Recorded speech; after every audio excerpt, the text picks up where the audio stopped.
FighterZ House Cup Season 1, presented by Telstra. My name is Big Jetty, and I'm joined here by Fischl. Fischl, how you doing? I'm doing good, man. I'm excited. How are you? Man, I am super excited. Now, we're here at FighterZ Melbourne, and for those of you who haven't heard of FighterZ Melbourne, it is the largest gaming entertainment venue in the Southern Hemisphere. We're standing right here in the Alienware Arena, and this looks massive already, but this is just the upstairs. Connected to this is a sports bar. Downstairs, there's a tavern and a pub, restaurant. There's plenty of console gaming experiences. There's a LAN cafe with 55 top-of-the-line Alienware computers and an arcade as well. Something for everybody. That's right. They really wanted to make this place a home for gamers, and they've really succeeded in doing that. And I'm just super excited to be here Absolutely. and be a part of it. Now, we've talked a bit about FighterZ. You guys are here for the FighterZ House Cup. What can you tell me about the House Cup? So the House Cup, presented by Telstra, basically is a rotating set of games over the next 7 weeks. It will be CSGO Wingman, Rainbow Six Siege, and of course, what we're doing here today, Dragon Ball FighterZ. They will rotate throughout the 6 weeks until we get to the finals, which will offer some additional prizes. So, Jaddy, tell us about the prizes. What's that about? Well, the competitors today, they're going to be competing for house points, and not only points, but points for themselves. And also, FighterZ has put a $2,500 prize pool. First place, you can see, is getting $500. Second place, third place, fourth place, they're not going amiss either. And in addition to that, there are going to be spot prizes. Telstra is providing the Telstra Play of the Day prize with 200,000 Telstra Plus points, the Alienware MVP, a whole bunch of different peripherals that they're up for grabs, and the Jester for the cheeky plays and the inevitable cheekiness that happens throughout the day, of course. So we want to talk a little bit about this week, today's game day, today's Saturday. Tell me about the format of the tournament. So obviously, Dragon Ball FighterZ, it's a 1v1 fighting game. Obviously, there'll be 2 qualifiers, one very shortly and then another one shortly after. In each of those qualifiers, it will be a single elimination bracket, which means if you lose a match, you are out. You're done. Each of those matches will be best of 3. So you win 2, you proceed. You lose 2, you're gone. Beyond that, once you proceed through 3 games and you win, you get to you basically qualify for the finals day. Not the finals day, the finals matches. That's tonight. right. Yes, after both qualifiers are done, they'll be in the finals. Exactly. So, and then once we get to that point, obviously it'll be a top 16, similar sort of format, but we'll talk about that later on once we get there. A bit about that later on. Now, today, this weekend, was supposed to be BAM weekend. For those of you who weren't familiar with BAM, that's the largest fighting game tournament, and Dragon Ball would have usually been a part of that. Now, Dragon Ball, of course, with COVID, BAM was cancelled, and that means we've had FighterZ step up and really fill that hole needed for the Dragon Ball FighterZ community. They are going to be, so some of the players that came down originally for BAM, they're actually here today. They are. We will see some of those names throughout the day. Some guys that we've been watching play this game for years, as well as obviously a lot of new players. Hopefully some guys that have practiced. Yes. There's obviously a big prize. So yes, but people, as you say that, we're not here to really intimidate anyone. Of course. FighterZ has created this House Cup so as to promote a jack of all trades. And what I mean by that is that you not only have to perform today to get enough points for yourself, you have to perform in the Counter-Strike next week and Rainbow Six Siege the following week to even have a chance of being on that 7th game day. So you have to show that you are good across all games, all titles. So even if you're the best Dragon Ball FighterZ player, are you the best Counter-Strike player? Are you the best Rainbow Six Siege player? We're looking for that multi-game specialist, that jack of all trades. So it's going to be awesome to see the plays grow and develop over the weeks. Of course, we're playing both sets of games, Dragon Ball, Rainbow Six, Counter-Strike. We're playing 3 weeks of that, and then we'll play it again.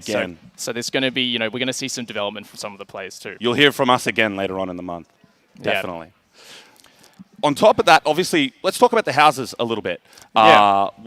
Obviously, because when you're playing the game, you are earning points not just for yourself, but for the house that you've chosen. Obviously, everyone who comes here can effectively apply and sign up to be a part of those houses, and that will work towards sort of a team prize later on down the line. That's right. Tell us about the houses. Well, the house, first of all, totally free to just go to join one. Correct. And more so than that, you can. They've actually developed I remember being a kid reading those Harry Potter books, even going on the Harry Potter site and seeing those sort of that's Sorting Hat.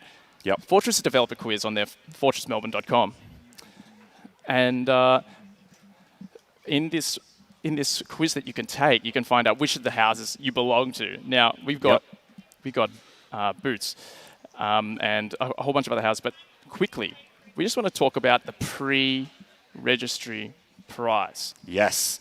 And that is, if you pre-registered to be a part of the Fortress House Cup presented by Telstra, Yep. you had an opportunity to win big. And Callista Massively W big. has won an Alienware PC Battle Station, top of the line, and 12 months of Telstra Internet. That is absolutely insane. A $7,000 prize pack. Massive. Very, very lucky. Congratulations. And congratulations indeed. Well deserved. And of course, thank you. Of course, and thank you so much to Alienware for providing this incredibly awesome prize. Absolutely. Callista is going to be very happy with that. I'm a little jealous. I'm going to be honest. I'm very jealous, actually. Yeah. Now you can see we're sort of perusing the venue now, and all the players, they're getting ready to compete in our round, and you can see so many people getting set up. Look at all these Alienware PCs, of course, all running on premium hardware, premium gaming experience, thanks to Telstra as well. And it's just, I feel, it's something really, really next level. It's pretty incredible, man. It's a pretty awesome setup. You have to kind of be here to understand. Obviously, important to note, if you are in Melbourne, you can come down. It's free entry to both participate in the tournament. I believe we still have slots open if you're here in the next hour or so for the next qualifier. Yeah, for the second one then. So it's free to come in, free to have a game. Obviously, you can also enjoy the sports bar, the tavern downstairs. If you're in the Melbourne area, please, please, please feel free to come and say hi. Come check it out. Really great atmosphere. So awesome. Now, as we're getting set up for our games that will be coming up in the first qualifier that will be coming up, we were talking a little bit about the houses that you can get sorted into. Now, a couple of those houses, one of those houses, it's Boots. And he's I just want to paint a bit more of a picture of like what they've set up at Fortress Melbourne. If you go downstairs, they've got their tavern layout is like this. It's this fantastical medieval sort of. There's a fireplace. The benches are very dwarven. The seats very dwarven, and it's bookcases, sculptures on the walls, wall hangings. There's a troll bursting through the wall, and they've gone so far as like even in the bathrooms, there's like a storyboard for comic strip of just like sort of describing the lore between all this world and these characters that they've built up. And when you're joining one of the houses, you're joining one of the four main, members of Fortress or representatives of Fortress. Boots, of course, being the fun-loving, loves to win, has to win. Yep. And then you've got Karina. She's not too much about the win or the loss. She's all about the competition, the thrill of the competition. Yep. And you've got Jim, a troll. Jim, yes, the troll. Yeah. Burst through just like the wall downstairs. That's right. Come at you hard, come at you fast, no mercy. That's right. And then finally, I believe you've got Vila, who I think is the more sneaky, cunning. Yeah. Looking for any opportunity to sort of take advantage. Yes, that's right. I refer to Vila as the fighting game house. Oh, so yes. That's we're all about taking advantage of the small opportunities. That's right. Now, for those of you who are just joining us or have never watched a fighting game before, never watched the Fortress House Cup before, Fischl and I, we're here to really, guide you through the experience. Absolutely. When we're talking about fighting games, it's very intimate.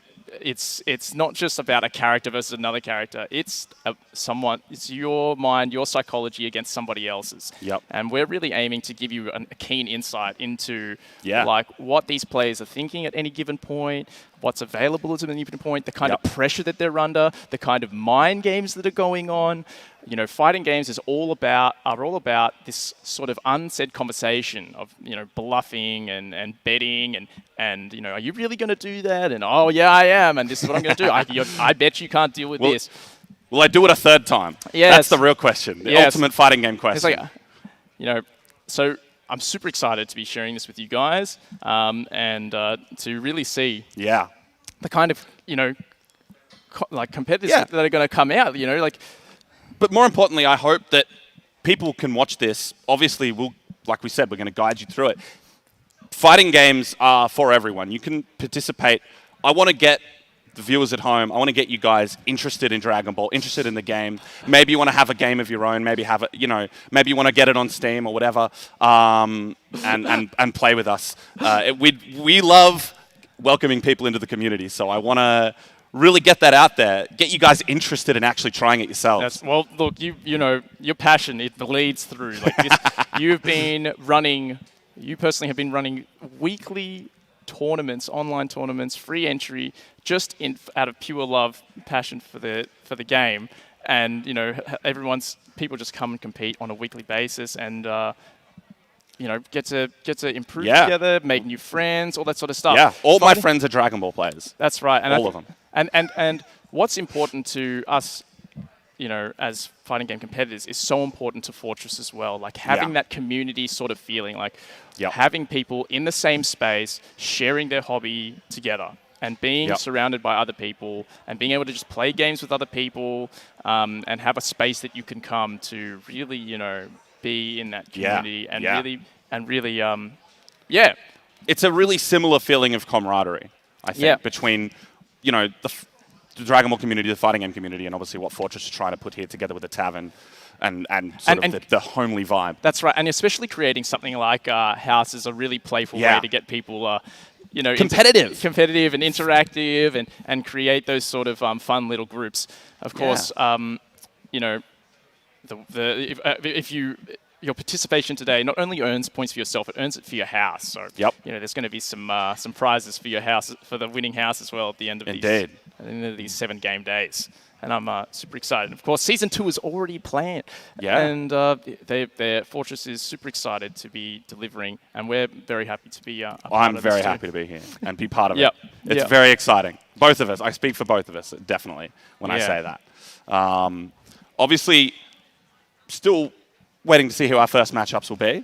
But in the meantime, thinking about some of the cash prizes and who do we think, if we can talk about some of the players that we know maybe that might be here, that are looking pretty strong. Once again, obviously, you can see on your screens a lot of money on the line. Yes, well, I mean, can't really stress this enough, especially for the Dragon Ball FighterZ community. It's not a massive title like, you know, a Counter-Strike 5v5 or a Rainbow Six 5v5. You know, this is a very sort of more low-key game. And of course, especially in the following couple of weeks, it's all about fun and having a go. You've got the 2v2 tournament coming up and the 3v3 for the Rainbow Six. But Dragon Ball, this 1v1, this kind of like prize pool, totally unprecedented for a game of Dragon Ball size. So, you know, it's just unreal to have this opportunity. And of course, some of these real veterans are coming out here hoping to get a chance to win it. But this is a single elimination bracket. It is. That's something I really want to point out, actually. In a single elim bracket, in a fighting game, you can have someone who's maybe figured out a sneaky trick, someone who's figured out something that maybe other people aren't ready for, who can take advantage of these sort of short formats and really put the pressure on some of these veteran guys. They kind of used to playing each other. They're not used to these wild cards, these unknowns coming in and putting in maybe some ideas they'd never thought of before. So I'm curious to see how it actually plays out with some of these guys that maybe we haven't seen. And again, hopefully, assuming some of them have maybe spent some time with the game and put some practice in before coming here today as well. But not that that's necessary. Also, it's important to keep in mind that, like, people who play a game like Dragon Ball FighterZ, it's not their only game either. You know, True. They might play across multiple other fighting game titles. Yeah. And they might not be specializing currently in Dragon Ball FighterZ. Indeed. So there's so much opportunity for upsets, so much opportunity for any kind of new or strategies to be surprised, because if you're not constantly like on top of a game, and you're focusing elsewhere, you're focusing within other games, even the strongest competitors can get upset, especially in a single elimination bracket. Only one chance, so this Rust is a real problem. You can run into like issues with Rust. Ooh, okay. Looks like we will be heading into our first game between Bigfoot Rex representing House Jim, and then Keylord representing House Boots. And they'll be playing on Rocky Field, as you can see. Yeah, I'm curious to see what the actual Dragon Ball teams that they come up with are. Yeah. Hoping to see some less common characters than we maybe see in the more competitive sort of fire, top level events. Very, very excited to see what people come up with. Oh, there we go. I think we're loading in. We're loading in now. Now, some of the teams that we're sort of seeing at the moment, we're seeing, of course, Vegeta and Goku are going to be on the point here. Here we go. Game 1. Oh, game number 1. Let's go. Fortress House Cup, presented by Telstra. UI Goku gets in hard right at the beginning. As you can see, UI Goku versus Frieza now.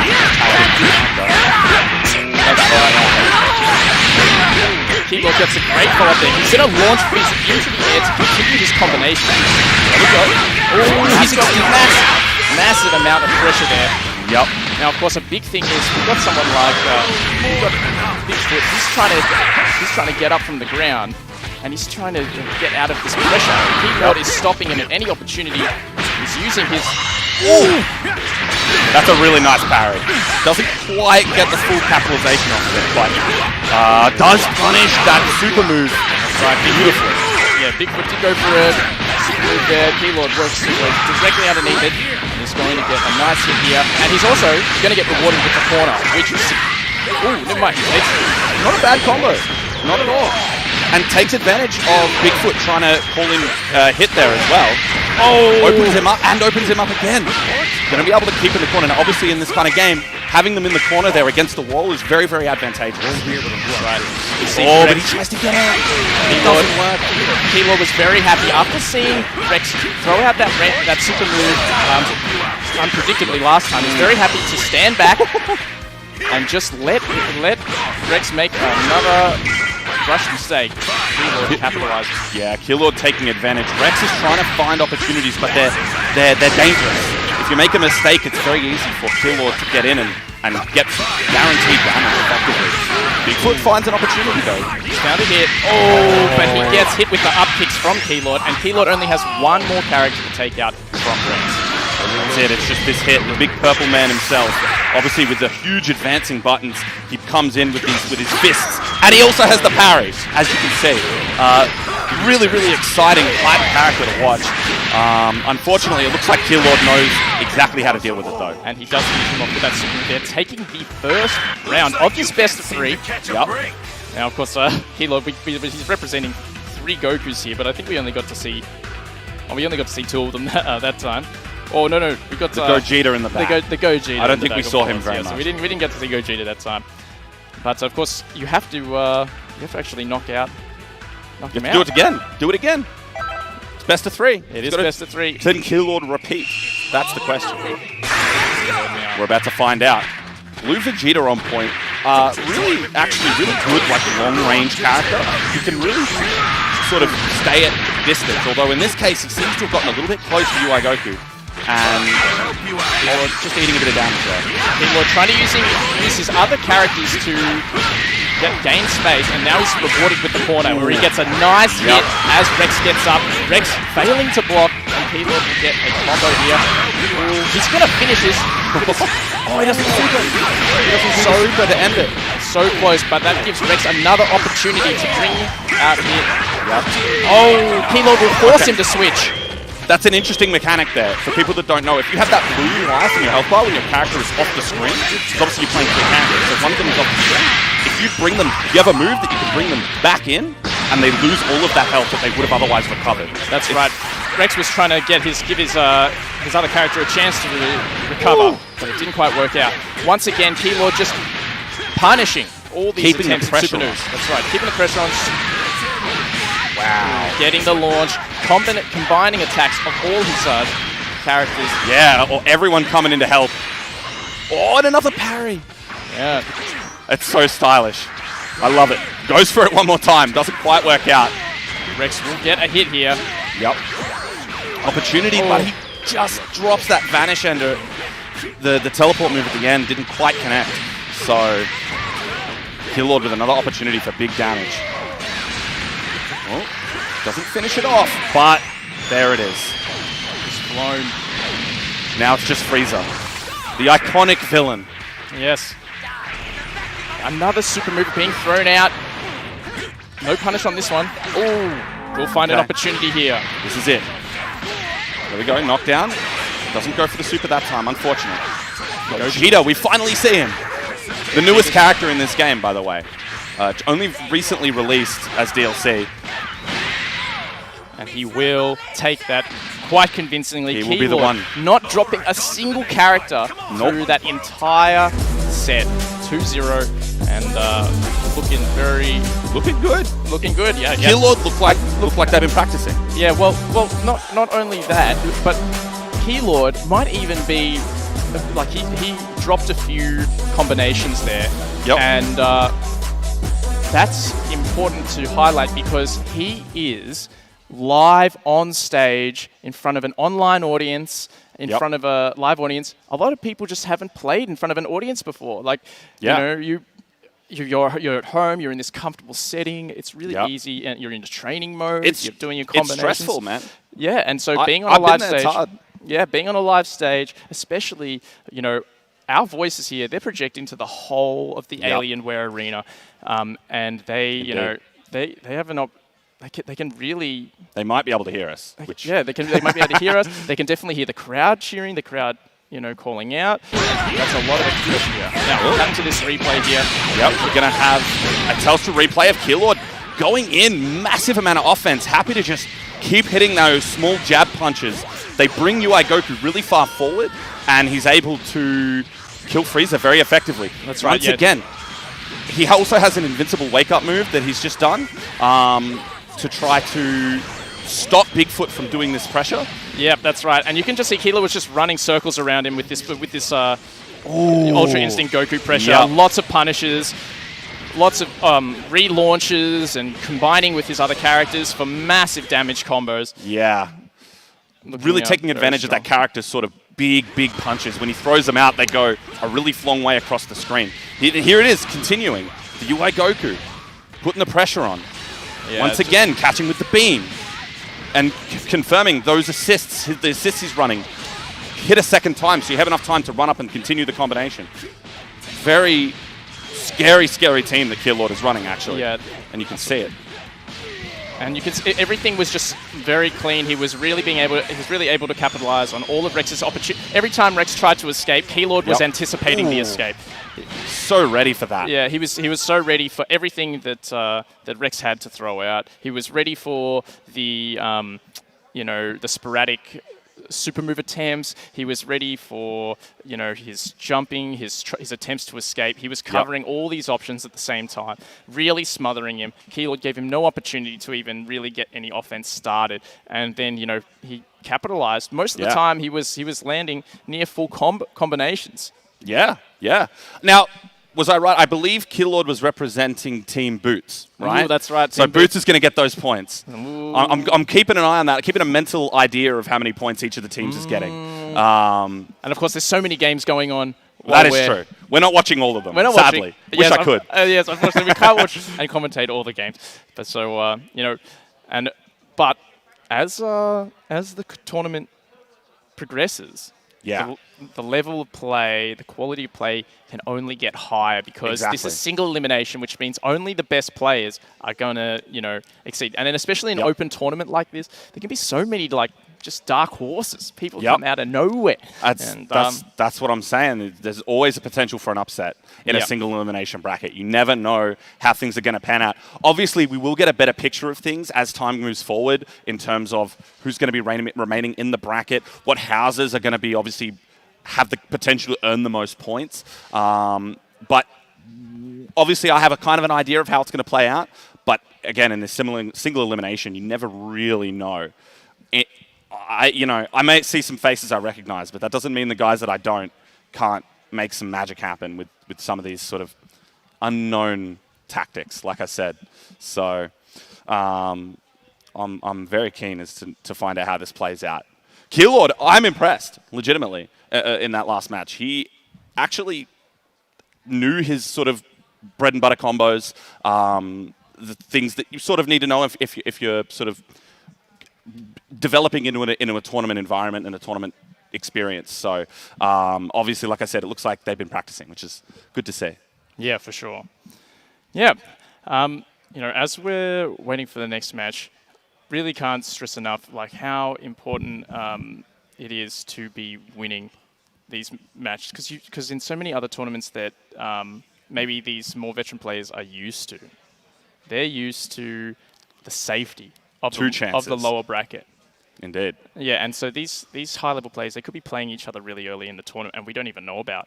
They could be knocking each other out before they even get an opportunity, so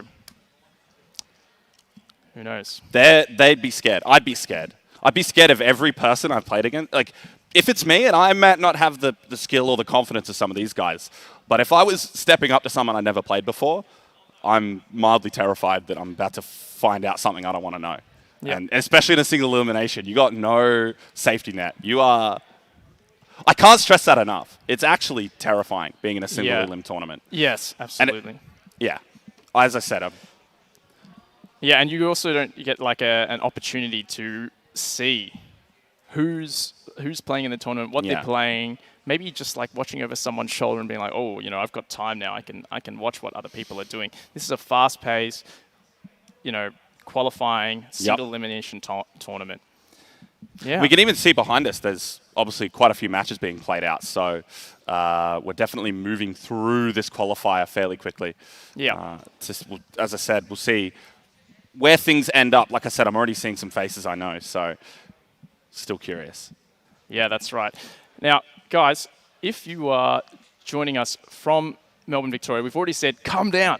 Yeah. But if you're not in Melbourne, if you're not in Victoria, if you're watching from anywhere in Australia, if you're watching from anywhere, jump onto Fortress Melbourne. We have some online challenges actually being offered. So first up, we've got the Rudasims online challenge. You're able to win an NVIDIA 3080 graphics card, and that starts today. Yes. They're hard to get. Yeah, graphics cards are so hard. Yeah, so hard to get a graphics card right now. So unreal.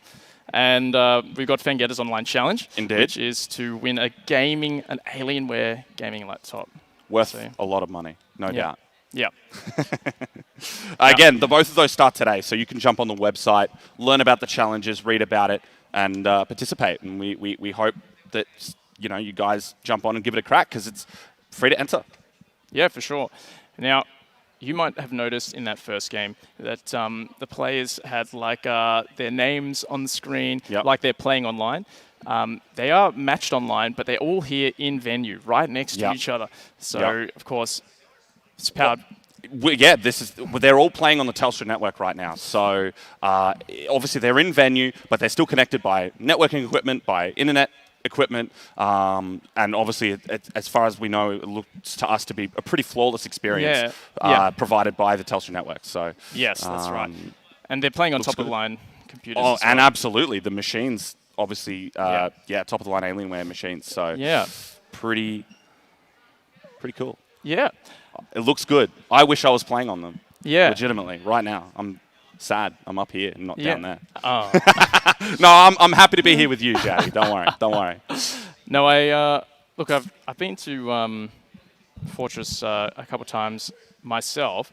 Yep. How about yourself? Yeah, a couple times. As part of a couple promos through Telstra, my day job is actually for Telstra. So they obviously have some deals for employees. So I was able to come by and tour the venue a little bit when it first reopened after the Melbourne lockdowns.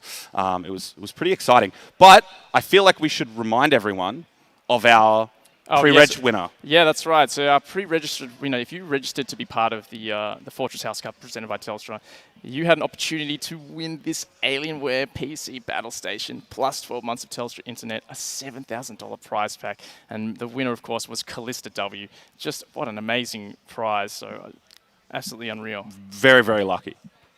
Very, very lucky. Callista W. If you're out there, make sure to claim that. I hope you're watching. Yeah. So I'm seeing some of the players getting into the lobby now.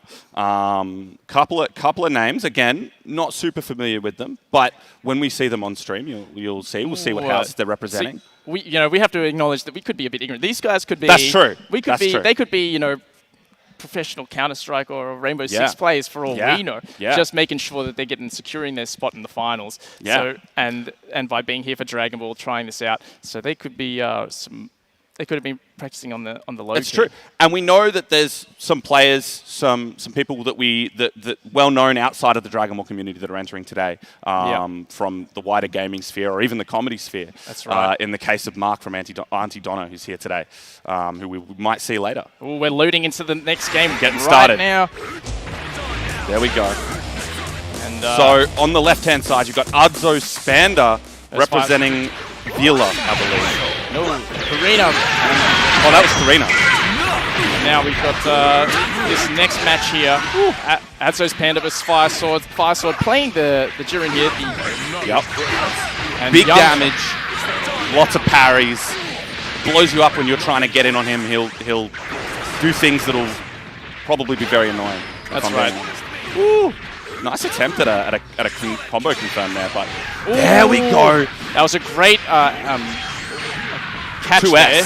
Yeah, it was a great catch there. Anti-air. Got him straight out of the air. Now he's getting a punish. You've got to see the up kicks. They completely whiffed. And now FighterZ. Yep. Ooh.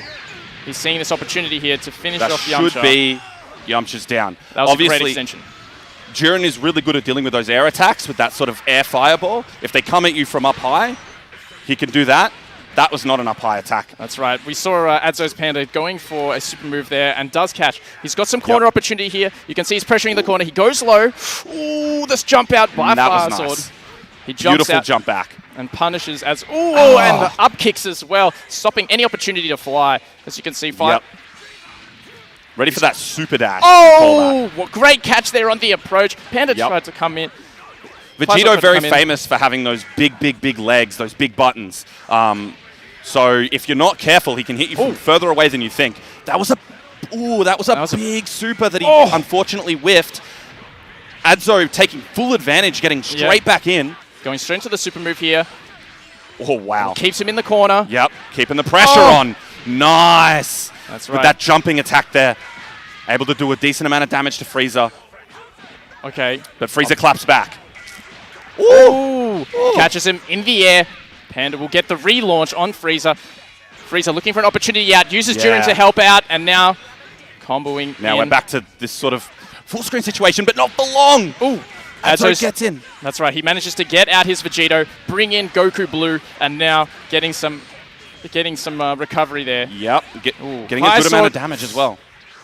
FighterZ is struggling against this Frieza, but he does get the Dragon Rush confirm. Great tag out there from FighterZ. Saves Frieza on the smallest of health here. Exactly, and as you can see, that blue life, that's regenerating right now. So the longer that Frieza stays in the back, the easier it gets, but he died. He died in the background. Oh, yeah, that's right. He called him in and he got hit by the beam coming from Adzo. Oh my god, these guys are dancing around each other like crazy.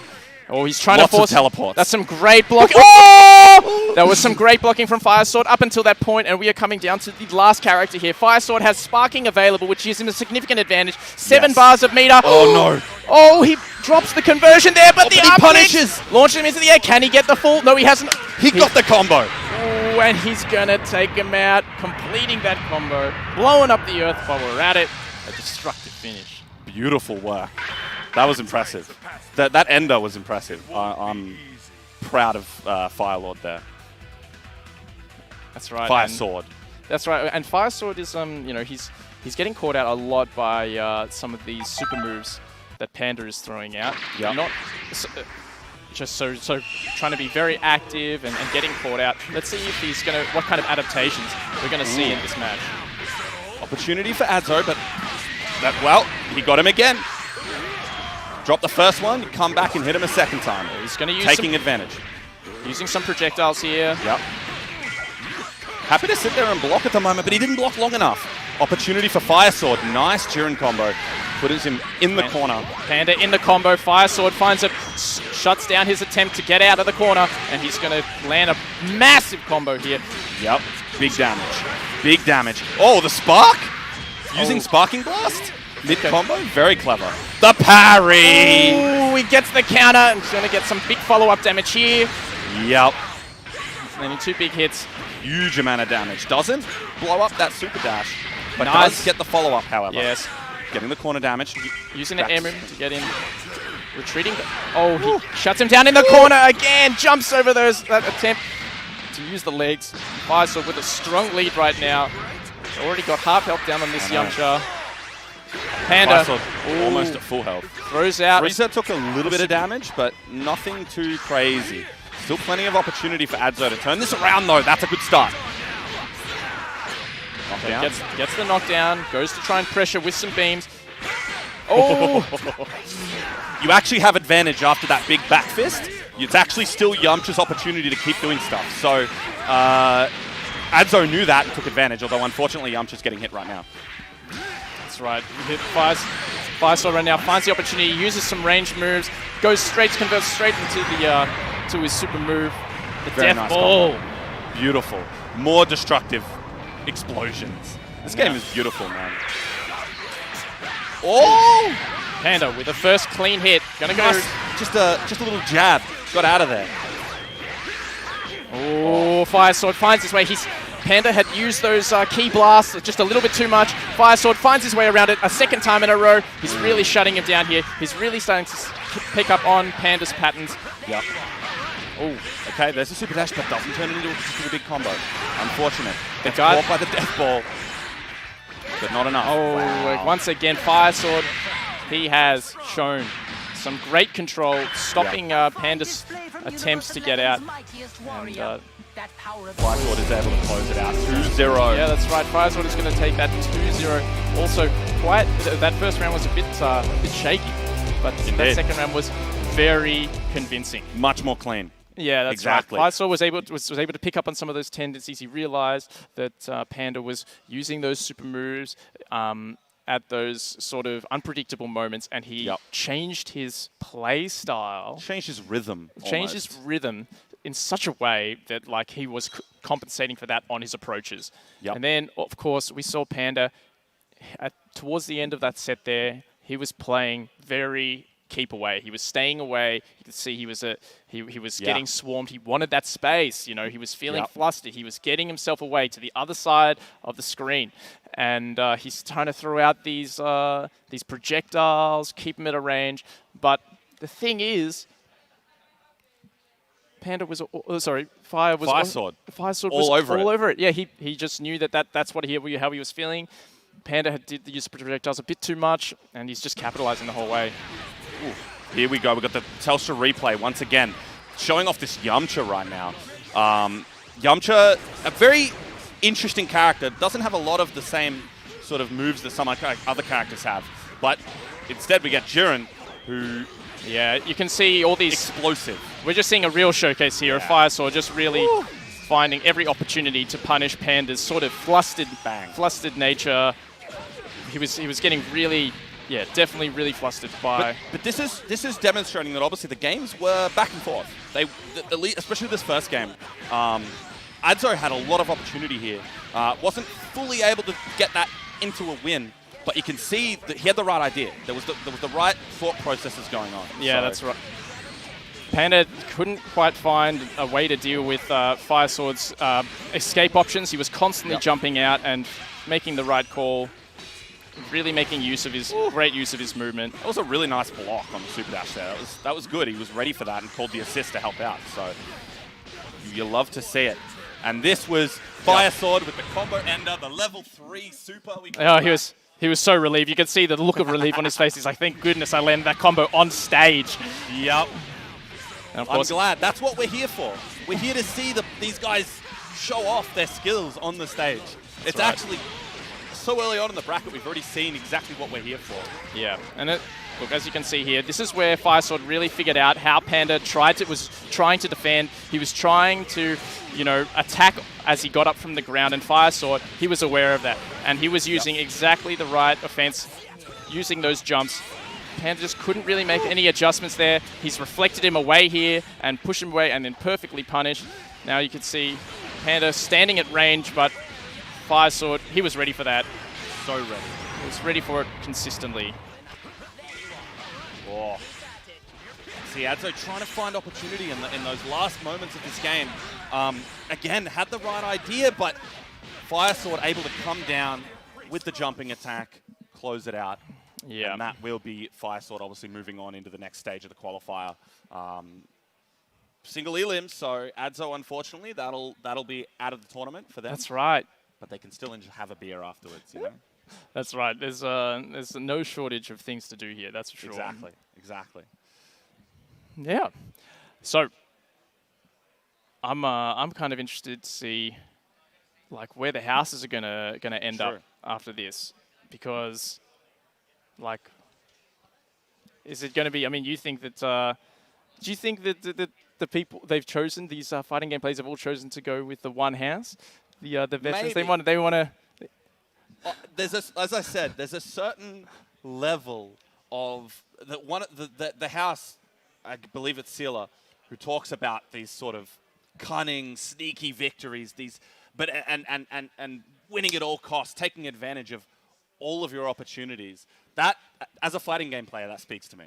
Yeah. I have a feeling it speaks to everyone else as well, because that's what it's about. Of course. Yep. You don't just practice to get better at doing all this sort of set play, like you just run your game and do your thing. You get better at getting in the opponent's mind.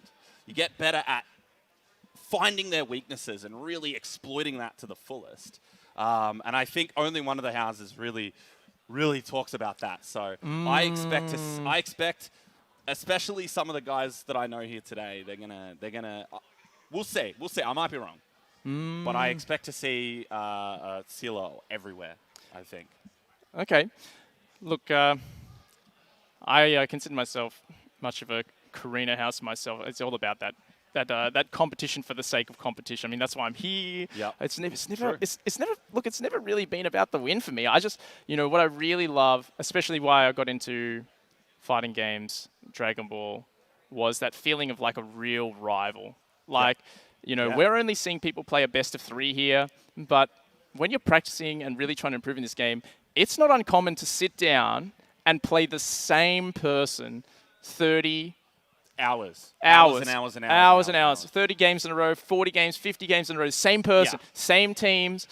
You're really looking, and I love that rivalry feeling. I love that feeling of being like, someone's figuring out like where your weaknesses are, you're figuring out where their weaknesses are, you sort of, like it's, the practice becomes this, really sort of intimate conversation about like, and you're sort of, you get, you feel kind of exposed in the way that like some people can just figure you out. You're like, oh my goodness, like this strategy that I'm using, it only works for maybe 3-4 games in a row, and then it gets figured out. So is this really a sustainable way to play? Do I need to find a new way to play? There's a time and a place for everything, right? Say a bit more about that. Well, some tournaments have different formats, right? Sort of the stuff that you're talking about. I imagine some of the more esports-oriented viewers in the audience probably have heard of like League of Legends teams or CSGO teams scrimming and playing each other, professional teams sort of practicing against each other, maybe an hour or 2 a day. But like you're talking about in fighting games, it's 3, 4, 5 hours sometimes, even longer. We do like to run those really, really long sets. But when it comes to a tournament event, you don't get that kind of time. You got to figure this out super quickly. It's do or die. you got 1 or 2 games. Yeah, And if so you can't figure out how to win, you're going to struggle. yeah, so I mean, we're really highlighting something that's kind of very unique to fighting games. It's like even some of the best players in the world, Japanese players. One of the best Japanese players in the world, he was just he won a Street Fighter tournament, and he had the strategy that he had was he could easily win a best of 3. And then whenever he played a longer set against some of the the more veteran players, he could win those first 2 games, and then he'd lose the next 10. His strategy and his sort of approach to the game was full of, I guess, gimmicks. And I don't want that to sound bad. It's just because really, if you are playing on your opponent, falling for like little tricks and stuff, because fighting games are all about repositioning your opponent's focus. Yeah. And that's why we saw, for example, in that was the difference between what so we had Panda and Fire, right there, Fire Sword, and Panda was throwing out all these super moves just sporadically, and it worked, but it only worked for 1 game. Exactly. And then Fire Sword saw that strategy, and he made the appropriate adaptations. So. I think that single elimination, that's why we keep stressing it. The single elimination is so shocking. Yeah. Because if you are one of those players that, is more about those little, tricks, you're about, doing research to find like the sneakiest way or maybe something that only works once. If you really like watching tricks that are like developing and practicing tricks that only work like once or twice, like this format really suits you, and it really can like hurt. Yeah, like those. It can be brutal if something goes wrong. You can feel gutted. You feel like if you're playing a game like this and you're playing in a sort of short format, single elim or even just a normal best of 3 double elim, losing sometimes you feel like you lost to the nastiest. You should have beat that. You should have blocked that mix up, that high low. You should have blocked that left right. You shouldn't have gotten hit by that throw. There's so many things that you at the end of the game, your mind is racing and you get very mad at yourself. I do, and something like this really accentuates that.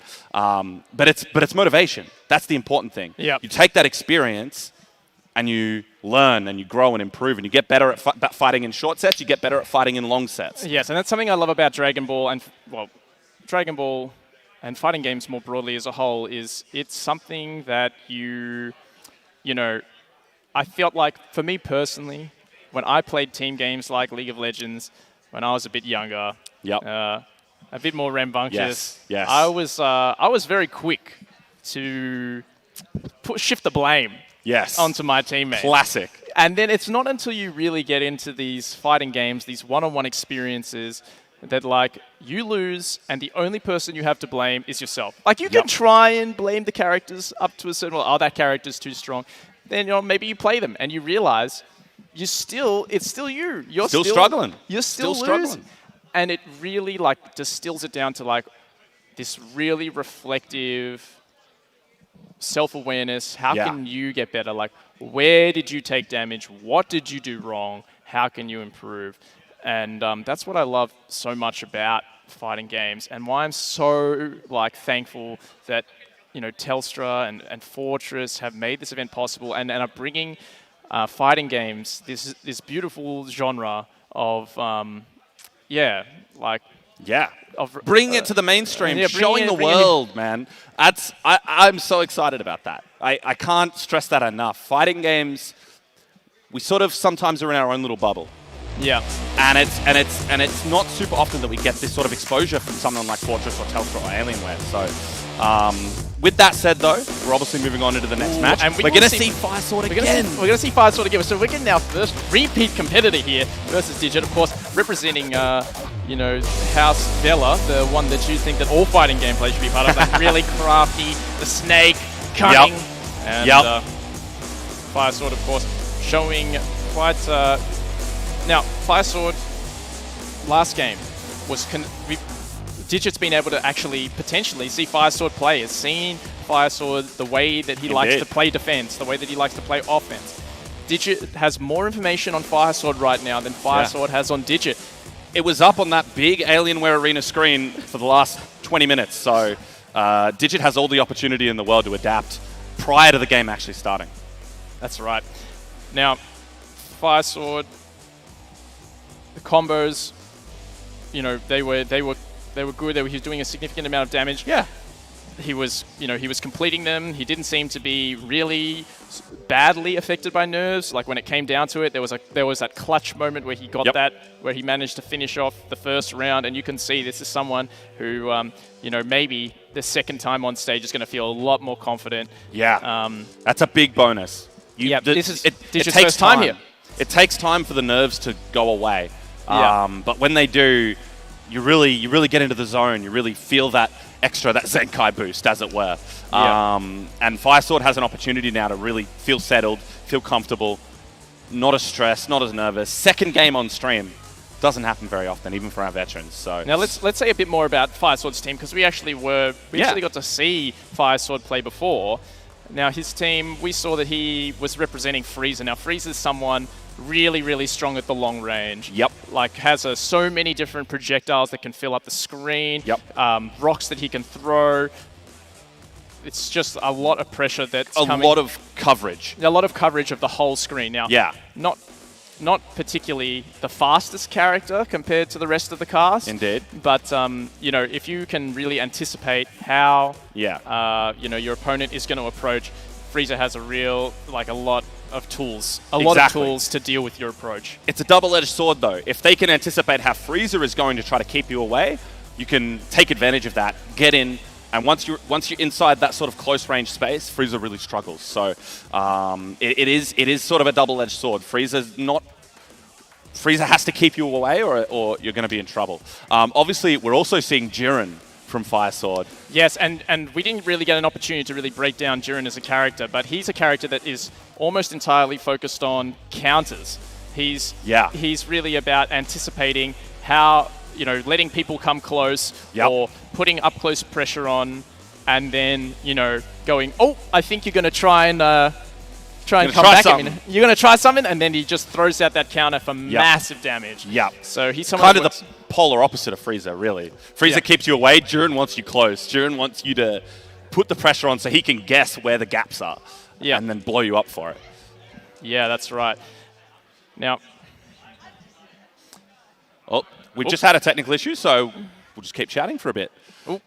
Looks like, we're going to be looking for another match to come up.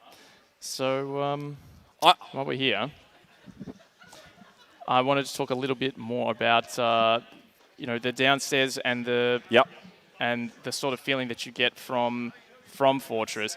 Mm-hmm. Of course, you're able to hire out board games. I mean, they've got like board game Wednesdays where it's totally free to come and play any board games, and that's such an awesome way, such a good way to like meet new people.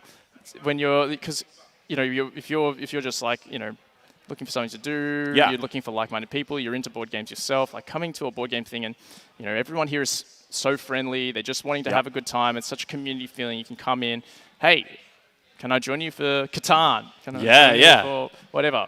They have events, I think, throughout the week. I think Tuesday is Palmer and Pint. I know they have Dungeons and Dragons on Sundays, which is, I think, more oriented towards newer players for Dungeons and Dragons. That's right. They're only Dungeons and Flagons. Dungeons and Flagons, they called it. It's like 3-hour sessions. Yeah. Actually, one of my friends that has been doing Dungeon Masters since we were, we were like 18, 19. Yeah. He's now here. Someone with that much experience running these like short, exciting 3-hour sort of campaigns for people. And the really cool thing about that is they're hiring people who are so used to like running these 10-hour sessions, right? And they're just getting them to do 3 hours. So that means that they get to choose the best of their material and bring it for a short, compact, like Dungeons and Dragons session here. It's cool. And I like it. That's I think that's super cool. I know Uni Night is on Thursdays, and you get up Pint and Play, 15. Movie night as well on Thursday. So this whole arena that you see, the Alienware Arena, you can see a lot of computers around at the moment. Yep. But there's actually retractable seats. Yeah, a whole grandstand. A whole grandstand, 200 retractable seats that come out for movie night, and you can watch a movie on this massive screen. Yeah, game movies. Yeah. I believe there's a list of the movies in advance on the website where you can check them out, but they're obviously generally gaming related, right? Oh, yeah, I think I did see Pokemon 2000. Oh, I love that movie. That was a classic. That's a classic. That movie made me buy an Ocarina. Just like so good. Yeah, absolutely love that movie. And so I feel like this space is really just a massive celebration of gaming, and of a lot of pop culture elements. Exactly. And a lot of things it's not just video games, right? Because people who play video games probably also have dabbled with Dungeons and Dragons, probably play board games, probably watch movies, obviously. Probably played arcade games too. Yeah, arcade stuff as well. So the venue, obviously, it's not just appealing to that sort of hardcore PC gamer. You don't have to feel like you're like a 12-hour-a-day Call of Duty player to come in and enjoy it. It's really for sort of any sort of pop culture almost related interest that you're interested in. You can come by and enjoy it. I like anywhere that has computers and beers in the same place. Oh, of course. If there's computers and beers, I'm in. Games, yeah. No, I just love that.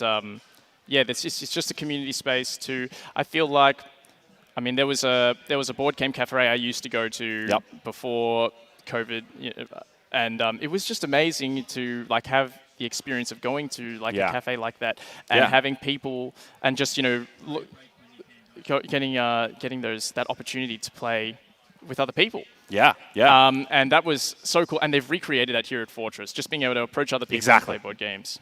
Well, with that, I think we are going to go for a quick break, guys. So stick around. We'll be back shortly. Okay, time for some gaming. Welcome back to the Fortress House Cup Season 1, presented by Telstra. I'm your host, Big Jetty, joined by Fischl. Fischl, how you doing? I'm excellent, man. Still doing good. Having some good matches so far. Looking forward to seeing more. I'm so excited. Look, as we continue more and more into this bracket, the level of competition is just going to get higher and higher. We're going to see the nerves maybe start to die down a little bit and see some even more creativity, even more self-expression in the game. So I'm looking forward to it. Pumped. Hell yeah. So thank you so much for joining us. Of course, so cool to have you here with us in the Alienware Arena. Alienware Arena. It is beautiful back here. You have no idea. You could have an idea if you're in Melbourne. You could come down. Ooh, that's exactly right. If you're here in Melbourne, it's free to enter, full arena access, downstairs tavern access, all this cool arcade. We've talked about it for a reason, because it's sick, and we want you here. Now, just as we get into our next match, it's just coming up any moment now. We just want to talk a little bit again about the prizes for today's competition. So, $2,500 prize pool. First place is going to be taking home $500 cash. Yep. And second, third, fourth place will also be getting a cash prize. Fourth place, I think, is getting $150. $150. Pretty good for fourth. In most tournament brackets, prizes don't go past third. So in fighting games, so that's fourth player getting money. A Dragon Ball. We take those.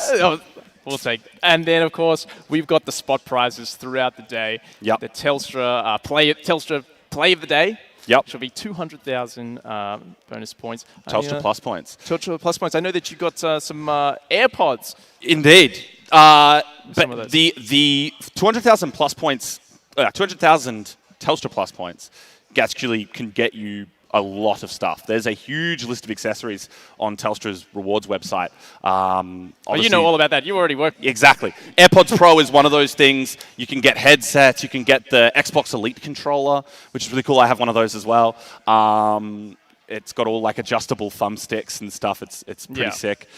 There's heaps of stuff. They have heaps of gaming gear. I think you can put them towards an Xbox. So if you don't have enough points to buy something, you can allocate your points and then pay the rest. And it gives you a discounted price. Yeah. So the Xbox Series X is on the Telstra Reward Store, Right, and you can get it through the points plus a little bit of extra cash. Right. Oh, we got Kilo versus Zed. Oh my goodness. We got Zed. Zed is here. Now look, Zed is one of those killers that we were talking about. This guy, just to talk a little bit about Zed's history, back in 2018 when this game was released, Zed took home, what was it, third? No. Was he? What did he come at? BAM 2018. No, Melbourne Esports Open at Rockley. Oh, Melbourne Esports Arena. He came. Yeah. He came first. He beat Baxter. He did. For first place. Zed Baxter Agent. That's right. Zed came first place when this game released. Indeed. Just to give you an idea of this guy's level of tournament experience, he's a veteran. He's a multi-game veteran too, not just Dragon veteran. Ball. That's right. Not just Dragon Ball. This guy. Now, Keylord, we saw some promising stuff from see. him, but how will he do against a player of Zed's caliber? I'm very curious to find out. Oh, this is a good start, getting the C assist right off the bat with the UI Goku. Zed getting caught by these opening attacks from the UI. Wow, Keylord had some good blocks to start off there, but Zed managed to crack him open with that second low attack, clipping his ankles, bringing him down to the ground. A great extension. Taking full advantage of the opportunity there, getting a heap of damage. But Keylord with the wake-up attack doesn't quite turn it into damage, and Zed actually ends up winning this clash. That's right. He wins that contest right there, and we'll get this knockdown. He's taking him corner to corner right here. Straight to the other corner, and now getting pressure using Android 21. Yep. Keylord will escape, gets this pressure here, extends it with Gogeta. Lots of pressure here. Ooh, he gets a hit, but he doesn't manage to convert, which gives Zed the opportunity to get this massive counter in the corner. There we go. Look, he's extending this. Super Baby is one of the swaggiest characters in this game. He can show off some real fancy stuff from anywhere on the screen. If you know your combo routes, you know how to make it work. He didn't even spend bar. He just did that. He just killed a man. He didn't have to spend any resources on that. He just threw him on the ground. And you can see Zed, he was always someone, as a player, even 3 years ago at this point, he always loved just going and practicing cool combos. This guy, practice. Yeah, he just loved doing cool things. And you can see that, like, even though this isn't even his main game right now, he is so fresh, so practiced. Yep. He's going to get clean. Android 21 doing her very powerful super move there, taking a bite out of Keylord, and then continues the pressure. Massive amount. Should be able to close out Gogeta here and bring Keylord to their last character with that UI Goku, who was doing the most work early on in the set. UI Goku is one of those characters that can catch you when you're not ready for it. Can Keylord make an opportunity out of this, but the baby assist? That's right. Coming in with that dive. Keylord's UI Goku is going to take a huge chunk of damage, and this is going to give Zed an opportunity to sort of go left or right. They don't know which direction he's going to come from in this setup. He goes right, but the wake-up Sparking Blast. That's right. That wake-up Sparking Blast will give Keylord another opportunity. He gets the grab attempt, and now he's going to, after this guard break, get an opportunity for a combo. This is a huge comeback for Keylord. Can he maintain this pressure here? Ooh, Zed. Okay. Great Zed reaction. finds a way out. Oh my god. Oh, Super Baby will lock down. Will lock down Keylord, and he will take that first game convincingly. And I expected nothing less from a player of Zed's caliber. This man, he is not only a great player, he's a tournament veteran. He's not someone who's a stranger to the nerves of being on a stage such as the Alien Rare Arena. We're going straight into game 2, which you'll just see on screen just shortly. There it is. As we get into game 2 here, we can see Zed has brought his teammates to start off the first hit, and now finishing off that combination with Vegeta. Keylord tried to find a way out. It didn't work out, and Zed managed to keep the pressure on. I think it's really important to talk about the assist choices in this game.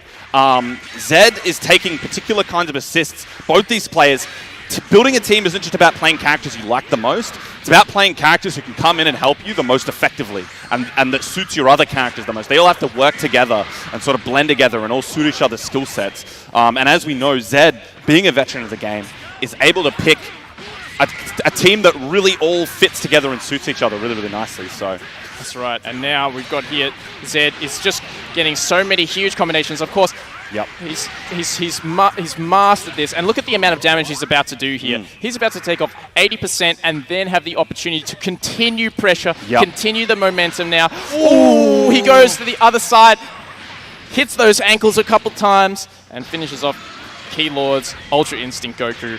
He's showing full control right now. He's going to stand, jockeying for position. Yeah, wow. Knocks him on the dome. Yeah, knocks him on the dome. He's going to continue this combination in the corner. Yep. And take another bite. Another big super. Exactly. The main advantage of this is the ability to continue pressure. Look exactly. at that. Wow. Another clean hit, Zed. He's going to get another launch, another hit. Keylord hasn't had an opportunity to respond yet. Wow. Yep. And unfortunately, Keylord not ready for Zed to be on the other side there. He was expecting him to be crossed under, get on the other side, but Zed actually stayed where he was. Keylord wasn't ready for it. That's right, and Zed is... Ooh, nice uppercut there from Keylord, getting his first clean hit of the game. And he will take... Oh, but that assist! That's what I'm telling you about. Ooh. That assist coming in really clutch for Zed. He didn't take full advantage of it, but it was another opportunity opened up. Keylord, though, with this pressure, really nice, actually high-low sort of situation there, using the Sparking Blast Vanish to take goes high. Full advantage. Nice confirm. And Keylord go into the level 3 super attack right there. Looking, he was looking to continue pressure. Zed with the perfect tag out. He will be able to get this combo here. Throws him to the ground. And then going to continue thrashing him. Going to get the super moves of Android 21 and Vegeta. 1, 2, goodbye. Zed taking that without dropping a character against Keylord. Keylord in the first round, he took his games without dropping a character. Exactly. Just to demonstrate the dominant force that Zed is and the threat that he poses to this tournament. Indeed. I've got to say, I'm glad there's one other name on this list. There's maybe 2 or 3 other names. There's a few other names. We haven't even got to Qualifier 2 yet. That's right. We haven't even gone to Qualifier 2 yet. There's a couple people that I think are going to get Zed sweating. And, I agree. So he's definitely not an unstoppable force in this tournament. Indeed. Again, Zed obviously looking really good there, but as you sort of mentioned earlier on, this is not actually his main game right now. This is sort of a side project at the moment for Zed. So some of these guys that have committed to Dragon Ball FighterZ, that are really putting the work in, even despite the release of some other titles, I think have a really, really good opportunity to turn that around. So we'll see later on. Obviously, this is the first qualifier. There's another qualifier, and then the final stage. The final stage is where we're really going to be able to find out. And we're going to go to the Telstra instant replay here, where you can see this is Keylord. This was his first attempt to, and he got the first hit, and it kind of looked like he was looking pretty confident. But this is where Zed just started to really, all of this damage is unbreakable for Keylord. Zed has done so much work on his combinations that he's committing to that offense there, just really pushing through and getting a huge reward for it too. Wow. Yeah, as we move on again, you can see Zed is just smothering Keylord in the corner. He's layering his assists. His other characters are coming in. They're filling in the gaps in Zed's offense. He's coordinating his team in such a way. And look at this combo. It's this was such an epic length combo. Finished off with... Didn't even need to spend meter, like the bar at the bottom, as you can see, being your super meter. Usually you have to spend that to kill someone, but not this time. Yeah, Zed's combinations are so optimal, so well practiced, so high damaging that he was saving his resources to do this super move, as you see again and again, to allow him to get more and more momentum, not even giving Keylord an opportunity to get out. Keylord's defense was crumbling to Zed's offense here. Putting the pressure on. Yeah. Ooh, okay. Opportunity for Keylord here, but that baby B assist. He comes down from the sky, he finds you, he seeks and destroys. He looks for you on the screen, he picks a spot, and then he comes down from the sky. You can see the look on that man's face when he's like, who am I playing right now? What is going on? That was insane. And said he's, again, just giving us just a display of like, look, he's able to start a combo on one side of the screen and then finish it on the other side. Look, 60% damage. Going to take it to 80% damage here. Zed just absolutely, you know, showing his experience. Exactly. That post level 3 mix-up situation where you don't know where she's going to hit you. High, low, left, right. You never know until you get hit. Yeah, that's right. So many people like to imagine fighting games as something where you've got to, you know, it's all about the amount of buttons that you press, but when someone of Zed's caliber is putting pressure on you, your defense needs to be at a point where you got so many different ways that you can attack. If you are just interested in pressing buttons, you're not going to be able to compete against the pressure of someone like Zed, who just he's going to expose you if you don't. This is a good opportunity for Keylord. He can get a knockdown, get that mix-up situation. But unfortunately, he wasn't able to capitalize. Zed able to turn it around, spend the last of his meter there in the bottom right, and finish off Keylord, take the 2-0. Yep. And this was the finisher here. Zed converting into his other characters, their super moves, and showing his dominance, that's for sure. You can see the look on Keel. Whoa, he was stunned. Stunned. Looked like he had a good time, though. Yeah, no, it's a great. I mean, being on stage. I mean, I'm here on commentary. I love being center of attention. But, so I don't know if I can speak for everyone here, but yeah, being on stage is a lot of fun. You know, you did when you're competing, the feelings that happen. It's like an adrenaline rush. The stuff that happens to your body when you're like competing and you're on that stage. It's unique. Yeah, it's still like I still can't hold commentary to that. You know, because there's. The thing about it, especially with fighting games, is that feeling is accessible. Yeah. Anyone can show up to an open bracket tournament, play, and get that rush of competition. No matter how practiced you are, no matter what skill level you are, even if you lose, you still get that rush while the match is happening. That's right. And even as a great player, exactly. And even as a great player, I still like, even though when I was playing and I was playing someone and I was like, I'm pretty sure I can beat this person, I still was just feeling like, oh my goodness, like it only takes like 1 or 2 mistakes to like be in a position like for someone to get you flustered. Like you don't get a practice match against them. You don't get to see their habits before you play them. You just sit down and you have to, you know, make your choice. Are you going to have a play style that's more reactive, that you know, that sort of takes into account and is adapting to your opponent on the fly, or are you going to play something that's a bit more proactive, rehearsed? You're going to play something that's like built for a 1-2 format where you can, you know, use all sorts of different tricks and gimmicks, you know, and really like try and take that win and then fluster your opponent, and force them into tricky situations and inevitably a loss. So yeah, and the thing is, we'll see it again as the night progresses. But we've got players who appreciate both of those styles of play. The heavily practiced, I'm going to run my game, and then the other side, I want to make you mad. I want to make you upset. I want to get you tilted, flustered, and take advantage of your weaknesses. That's right. We've got a bit of both. Fighting games really are a sort of exercise in how miserable can you make your opponent. How miserable can you make them? Because the more miserable they are, and the more they're, you know, sort of like, what do I do? The more they start playing emotionally, and you're picking up on that, and you're taking advantage of the momentum, I could talk about fighting games all day. Really, indeed, it's our passion. It's what we live for, Chatty. It's a good game. I live for it. It's a good game. I agree so much. I agree. So. Yeah. But we'll be talking about it all night, so I'm not too worried about that. Yeah. So, you know, as we are waiting for our next competitors, of course, it's not all about Dragon Ball FighterZ here at FighterZ House Cup.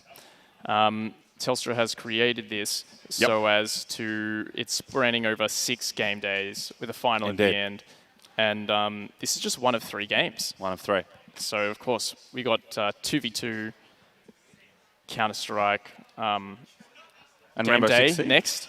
next week. And then the weekend following will be Rainbow Six Siege 3v3s. I love Siege, so I will probably be here watching. Yeah. Now, I might even participate. Who knows? And you have you and me, we'll get in there. Oh, of course we will. Yeah, we're gonna have to be smashing all of it.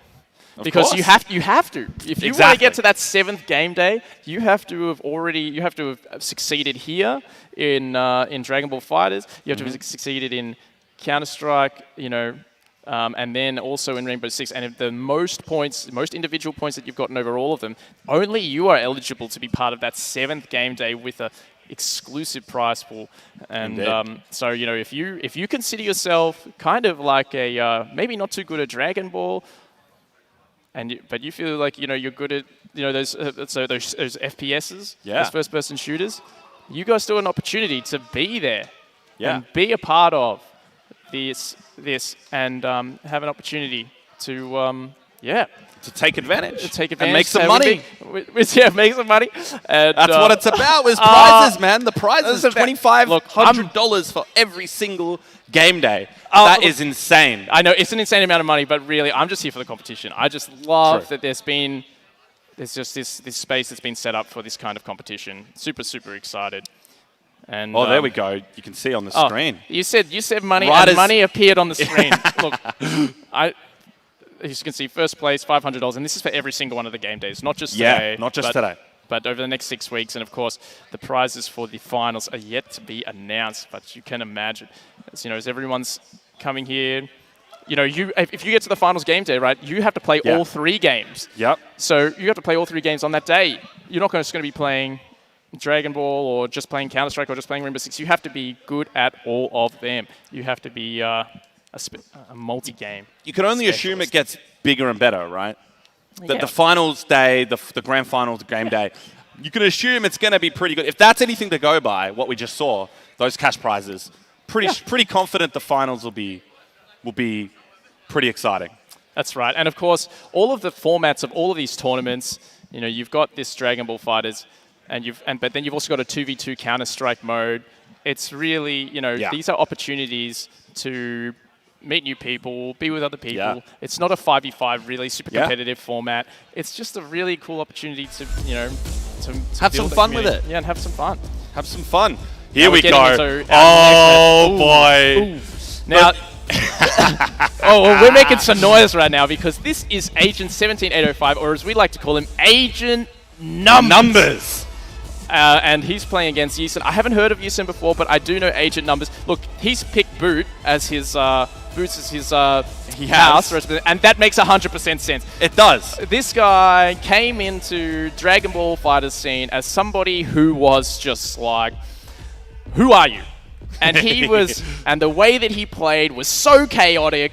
Definitely the most Jester-like playstyle we'd seen. Now, of course, it's been 3 years since we first encountered Agent Numbers, and so not much has changed. Oh, not much has changed. He is still he's refined that playstyle, but he's still got that chaotic energy. Agent Chaos, one of his many nicknames. Yes, that's right. Agent Chaos, Agent Numbers. We still live for it.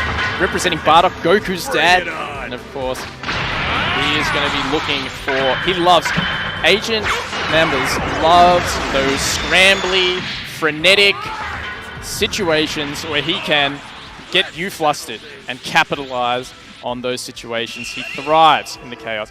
Ooh, we see here. Looks like Agent's on the right-hand side. They're playing that Vegito. That's right. Agent. We've got the names are the other way around. We've got Agent Numbers over here on the Vegito, and he will be representing a team that excels in those situations. Indeed. Something to remember about Agent, probably the most important thing, he is merciless. He takes no prisoners. If he senses weakness, he will take advantage of that to the utmost degree. He will not give you an inch to breathe if he thinks he can. Yes. If he thinks he can get away with it, just like that. Oh, keeping the pressure on, keeping exactly that as you expect in the corner. And he is going to get a huge combination here. Oh and my look at this lord. damage. Just casually, another 70. Oh, 80% damage! Goodness. Decent amount. Did okay. Oh, he makes my a huge read there. A huge read that Yeeson was going to jump up and try to avoid. Agent jumps up after him and uses the guard break in the air. Oh, the parry. There we go. That's a bit of Agent tech. Yeeson's taking advantage of a little bit of that Agent tech, but Agent managed to get that max range legs kick there. And you can see Agent numbers. This is someone we thought would be such a competitor to someone like Zed. This man is also hugely practiced. He's at the moment currently number 1 in Victoria. This Probably. Man, he won a tournament just a few days ago on Thursday. So 2 days ago. That had a couple of these other guys in it. So he's looking good. He's looking very strong right now. And Yeeson, of course, he's trying to find any sort of opportunity. Ooh, he does. He goes in with a full lariat. Agent, he capitalizing on that. That move is quite punishable. And Agent is going to show him just how punishable it is. Confirming into this level 3 super move. He's going to be able to continue momentum after this as well. Okay, Ooh. forces the Sparking Blast out of Yeeson. He gets a touch, but he can't quite turn it into anything. But this is where Broly shines. He likes being at this full screen space. Agent finds the gap and works his way in. Finally, a clean hit for Yeeson. Very nice. He has this. He's got 7 bars of resources here. A huge opportunity for him. Here we go. This is actually optimal. This is an optimal combo. Using that slow super meter to really get as much damage out of this as possible. Huge combination. Goes in, continues pressure. Ooh, we see Agent choosing the perfect defensive option, using his tag to get out. And Agent, he will, after getting out, confirm perfectly. Take full advantage. Able to use that Banshee Blast, it's called, where Vegito throws all those projectiles across the screen. It covers everything, and it's really, really scary. So Agent will use that, take game 1, and get an advantage. Let's see if he can repeat. Yes, that's right. And Agent, scary player. Like we talked about him being a boost representative of the house, something about fun. In the game, he's demonic. But outside of game, this guy is really the friendliest guy ever. Truly. He just loves this game. And he just loves competing. And he loves seeing people do well. Probably one of the best sportsmen in the fighting game community, this guy. So, you know, he's incredible to watch and also quite a really great incredibly dangerous player. Get to meet. Yeah, incredibly dangerous player. You can see he's look at these combinations right here. Yeeson has no opportunity to get out of any of this, and perfect up kick anti-air. And look, he hasn't even gotten a single hit yet, Yeeson. And Agent is working on a perfect here. Oh, wow. The last he just hits high. And if you don't know that, unfortunately you will get hit by it if you're not ready. Because if you're crouching, you'll get hit. So that's right. It's hit him in the dome. Advantage. That's right. And Agent, he has taken one character, barely getting scratched. Yep. Oh wow. Keeping it going. That's a huge starting hit right there. Huge opportunity here. Look at the damage rack up. He's already done 50% and he's crazy. With no resources. 50% damage right there. Oh! A clean hit from Yeeson, but he can't capitalize. And Agent will punish him for that. Punish him for that discretion. Just keeping the buttons going. Just keep advancing across the screen and putting pressure on Yeeson. Almost getting this Vegito down, but not quite enough. An opportunity, not quite. Unfortunate. Agent is not letting Yeeson breathe whatsoever. Keeping it all under control. Agent is going into the Sparking Blast to confirm this combo. He builds extra super meter, so he'll be able to do more damage at the end of this combo. I think this is going to be dead. Agent numbers will take this match 2-0 and move on into the qualifiers. 2-0, hugely convincing. Agent numbers. What a legend. What a legend. Look, I know that we were talking some big stuff about Agent numbers. Like, we meant it. This guy, really, he's a force to be reckoned with. Indeed. Definitely someone to be keeping an eye on as this tournament progresses. Definitely someone we expect to qualify. #1 player in Victoria. Very, very, very, very scary player. If I see Agent against my name in an open bracket, I am terrified. You mostly just start crying, let's be honest. Exactly. Yeah. No, that's fair enough. Look, I understand. this is, I can't handle it. Yeah, well, look, I couldn't handle even competing at all. That's why I'm here on the commentary desk, man. Same, actually, if we're being honest. The reality is... Yes, we really got to shout out to the bravery of, like, as anyone who's willing to put themselves... It really takes something, It really takes something to enter yourself into a tournament. It's not...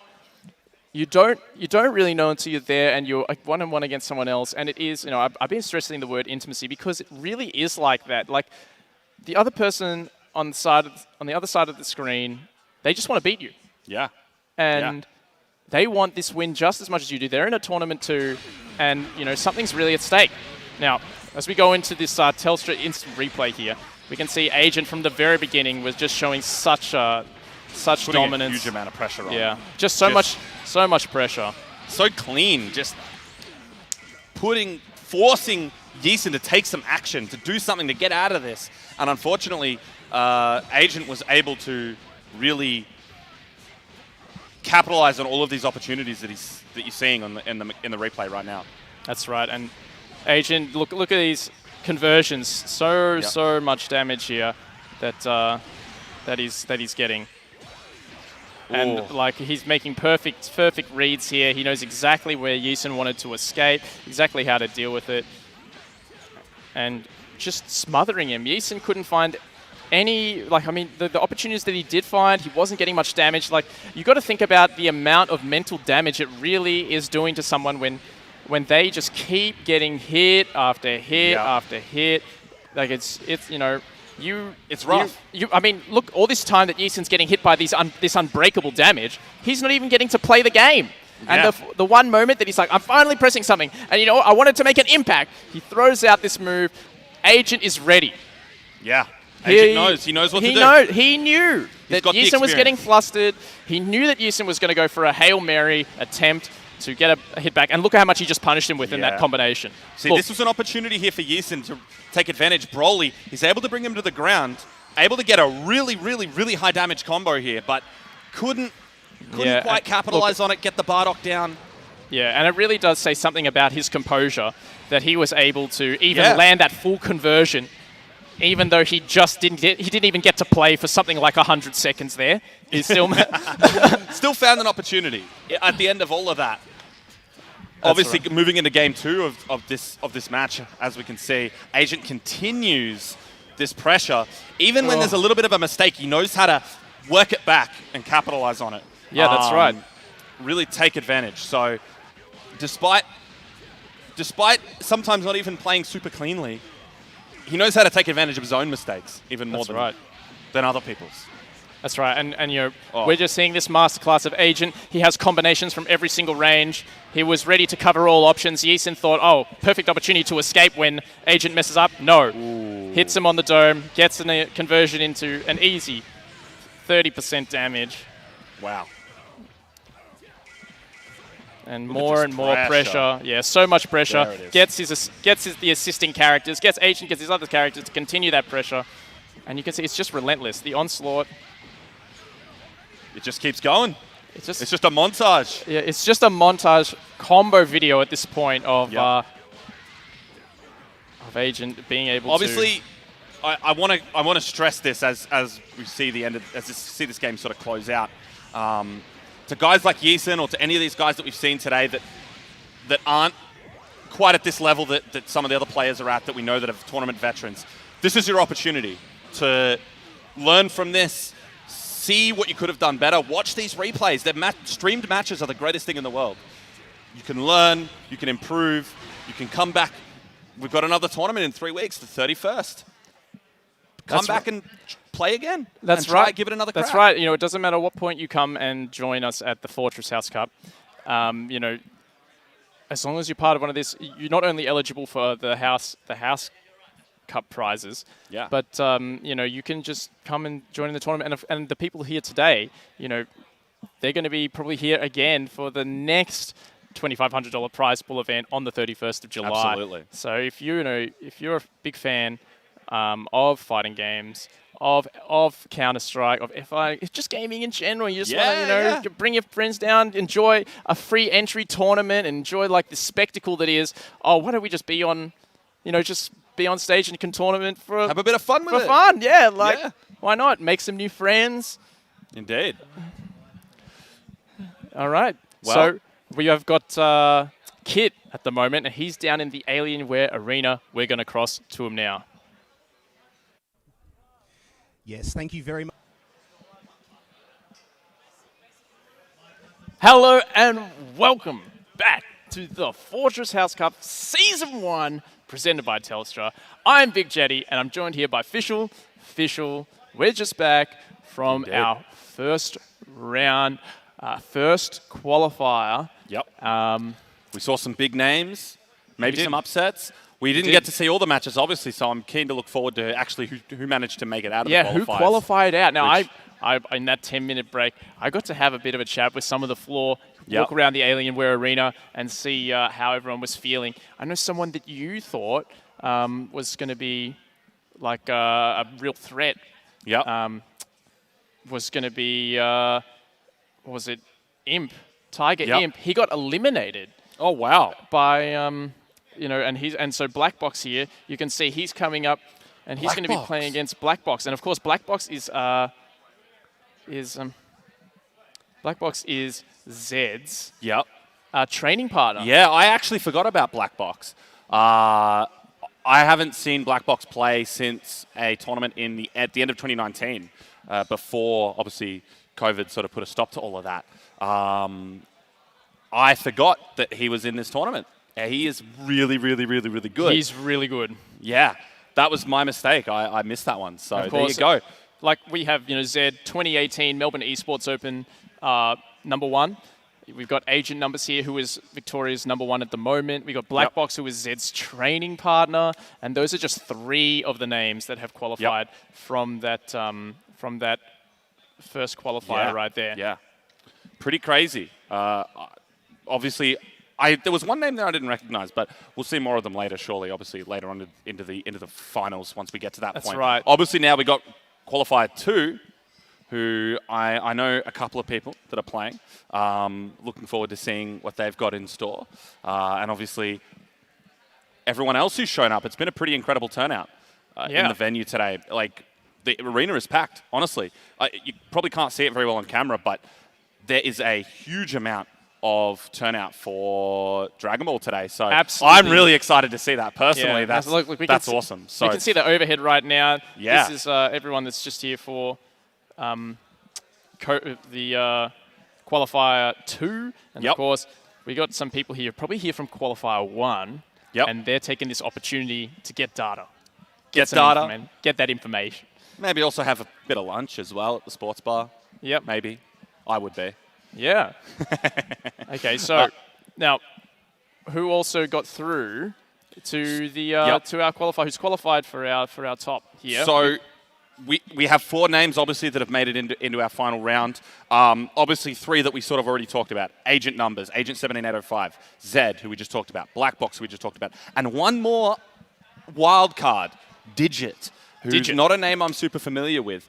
But if they stand up in quality to the other 3 guys, we're going to have a really, really, really exciting final just from these players alone. So looking forward to seeing what Digit has in store. It's a bit of an unknown. I'm very curious. That's right. I'm already super excited to see this finals here because Zed, Agent, and Black Fox have so much history. There's bound to be some incredibly exciting games there. Of course, it's best of 3, but the grand finals, the grand final.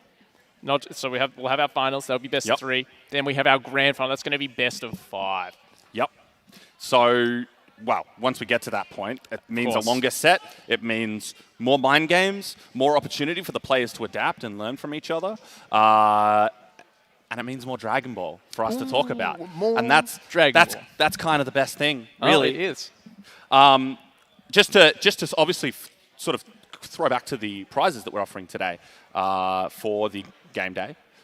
Maybe just to reiterate. That's right. Yeah. If you guys are just joining us here at Fortress House Cup, we've got $2,500 prize pool, and this is going to be every game day, every Saturday from today. So today is Dragon Ball. Next week, 17, that's going to be Counter-Strike Wingman 2v2s. The week after that, That will be Rainbow Six 3v3s. And then we'll go again. 31st. We'll be back with We'll Dragon be back. Ball. Then we'll have another Counter-Strike, another Rainbow Six, and then the 7th day, the 7th game day, that will be the Season 1 grand final day, or finals day. Yep. You'll have to play all 3 games. So you, like, you know, we're talking all Dragon Ball today. We've been obsessing about it. We've got all these games on here, but this is only just one part of it. If you don't participate, play, show your versatility, your excellence in all these other platforms, you don't even have an opportunity to be there at that 7th day. Yeah. You need to rack up enough individual points. You can't just go to Dragon Ball today and Dragon Ball on the 31st and hope that you'll have enough points, and then you need to be. You missed out on 4 days. There's four opportunities for points you've thrown away. That's right. You want to be, if you're gonna fall to the people who are showing their jack of all tradesness. If that's a word, and if that's an expression, their versatility, and participating in all 3 games. So really, and these formats, 2v2 Wingman and 3v3 Rainbow Six, these are highly competitive formats. These are really wild card sort of, fun. Which is just about and really, Fortress's goal here was just to just create this really friendly tournament atmosphere where maybe you don't enter tournaments. Maybe you don't, you've never thought of getting like a team together. So you can just get a mate, or you can just come hang out in the bar and find someone to sign up with. Yeah. I mean, there's such a community feeling here. There's this tavern downstairs that people play board games. You can always ask to join in, arcade games. It's a LAN cafe, all sorts of cool stuff. And there's a real opportunity here. As you can see, all these people that are going to be competing against one another. They've got this. They're going to be when you're in these competitions and you are competing. You're going to be talking with the people you're playing against. People are going to be watching your game. They're going to be like, "Whoa, nice one!" You've already seen so much camaraderie evolving here, and people, I've seen some people here who are just here to support their mate in a tournament. Got support us squads. Even. Yeah, cheers. I've got a cheer squad. I feel so. It's true. I feel honoured. I feel honoured to have. He does. They're right down there. And in Fortress, Fortress, and of course, Telstra, who is presenting this event, are really making this possible. They're really, by creating a space where you can have this kind of casual competition. And that's the thing. This is a social experience. It's not just about the games, the competition. I'm sure a lot of people will relate to the idea that, like, a lot of the expectation of being like a gamer or playing video games, you're sort of on your computer at home. But what I would really implore you to do is come out, meet some people, create that sort of social environment. It's probably the most rewarding community that I've ever been a part of. Yes. Fighting games or any competitive community. Back when I played League of Legends, we used to go to an internet cafe similar to Fortress before Fortress was around and play, and all my friends were from there. I really want people to turn video games, gaming, into a social event, into a social experience. Come out to a place like this, have a drink, have a meal, compete, laugh. That's right. And meet people. What an opportunity to just be like, well, what are you doing doing next Saturday? Just come out and everyone's played Counter-Strike. Yeah. Just come out, grab your best mate, have a laugh, see how you go against a bunch of other guys just playing random 2-on-2 wingman mode. Yeah. Get some house points, get your name. All you need to do is compete in one. And you're eligible for all. If your house wins and you've collected house points through one of these events, on when the prizes come out for the winning house, you benefit. You win. You win. So there's nothing more cool than just competing. Exactly. Really, and being a part of this and coming down on a Saturday, because why not? You lose, you're still here, you get to watch the event, or you get to make some new friends over some board games or a pint or a Parma. Absolutely. Parma's burgers, pizzas here. Got it all. They actually. I remember back at PAX 2019, they were trying to figure out what food the gamers like when they were like planning the release of this bar. They found out that was what we want: loaded fries, Parmas, burgers. Parmas pizzas. are the main one. Let's be honest. Oh, I've had the Parma here, by the way. Okay. And I even tweeted about it a while ago. It was really good. I was impressed. I was Yeah. impressed, and I am very picky about of Palmers. Palmers are a soft spot for me. I got to get it right. But the chicken was good. I was into it. Yeah, I mean, I'm not a massive beer fan myself, but they have got their own Fortress Lager here, which they sell for like, I think it's pretty cheap. I think. Yeah, I'll have to give it a try this evening. I'm not familiar with it yet. We'll give it a crack. Yeah, they brew it here, and That's amazing. yeah, they've really gone all out into creating just a restaurant bar, communal gaming experience, and this competition is just sort of making use of this amazing space they've got. It's incredible, right? And also to connect and unite gamers in a space that's for everything. It's for competition. It's for it's for the casual gamer. It's for you and your mates. It's just maybe you don't have a console at home, or you're all in different areas. How we spread out as we get older. It's just a nice place to all coalesce and enjoy. Get some games of Mario Kart or some board games and stuff like that. So, and then of course, just an opportunity to meet new people. So really, really cool. Especially one of the only sort of remaining. I've never seen anything like this. Well, I was going to say one of the few remaining places that really have that passion for games. Yeah. And it's remaining. It's not only remaining, it's new, it's fresh, and it's the biggest one in the Southern Hemisphere. It's massive. Ridiculously big. Yeah. I'm really excited to see what they cook up next. Obviously, we know that there will be a season 2. I'm really keen to see if we get some more fighting games. Looking forward to seeing what they choose. So we'll see. But moving forward. Yeah, I'm looking forward to it now. Guys, we'll be back with you right after this break. Okay, time for some gaming. Get those rituals out of the way. Here's Grace. She likes stretching. There's Terrence's cat Cassie. There's Terrence. Absolute legend. That's Ryan's hand. He's cleaning his PC. Game Optimizer is now on. Good stuff. Grace is breathing deeply. Doing some pretty chill karate moves. Good rituals for the stress. Gotta get the chair right. Ergonomics are key. Get the drinks ready. Do not want to get thirsty while you're playing. Fridge is ages away. Hungry cats can get in the way. Cassie, eat the food. Yep, sweet. Now we're looking at each other. A truce is reached. Ryan's still cleaning here. Pretty ready to play now. Oh, hey Cassie. Rituals are over. Looks like these peeps are ready. How good. Telstra Game Optimizer. Up your game.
Would you like the chance to win a fancy new graphics card thanks to NVIDIA? I think you might. My name is FighterZ, and if you've ever seen my streams, you'll know that I really like challenging myself. It's a lot of fun. And from 10th of July to 14th of August, I'm going to challenge you to take the best, most unique, most artistic screenshot you can in any in-game photo mode of your choice. And from the best entries, I will then pick the winner.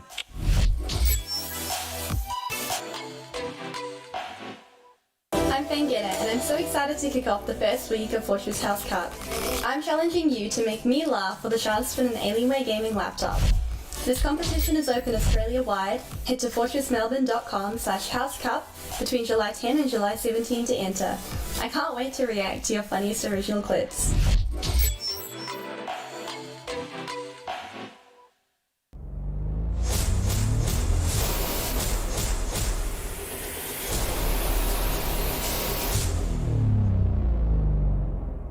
Three, two, check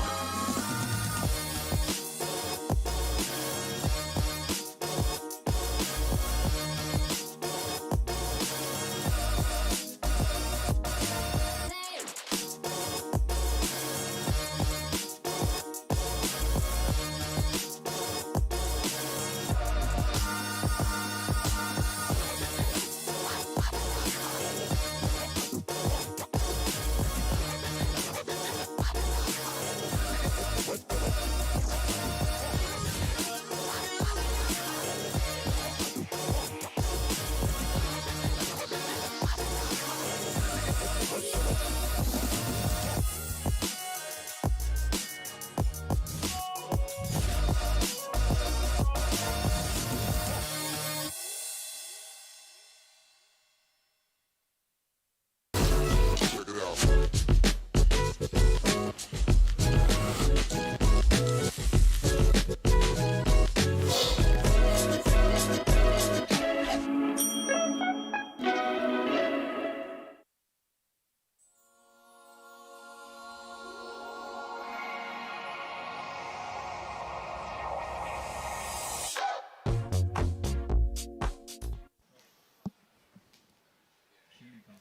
Hello and welcome back to the Fortress House Cup Season 1 presented by Telstra. I'm Big Jaddy and I'm joined here by Fischl. Fischl, how you doing, man? I'm good. I'm good. Well, looking forward to getting into the second qualifier. That's right. Want to see these games. Ooh, so excited. All right, I'm super pumped because we already know who's qualified for the first, who's gotten through the first qualifier. Agent, Yep. Zed, Black Box, Killers. Yep. A dark horse in the name of Digit. And of Bit of course, a wild card. we need to finish up this second qualifier before we get to see who plays against this formidable set of players. As we jump into our first match, you can see another two representatives popular of today. Boots. Yeah, that's right. All about that winning. I know that Boots also has a couple pets as well. He's got a puppy. Okay. Yeah, and All the animal lovers out there that's right. Yeah. buying into Boots. We're ready. Oh, at this rate, Boots is going to got that- take over. So Wolf and the Lion? Yeah, anyway. So he's, of course, the Boots house, all about that fun, all about that Yep. winning. That's definitely a house you want to be a part of. Fun by winning. Oh, no. It's The agent only- number's special. Oh, no.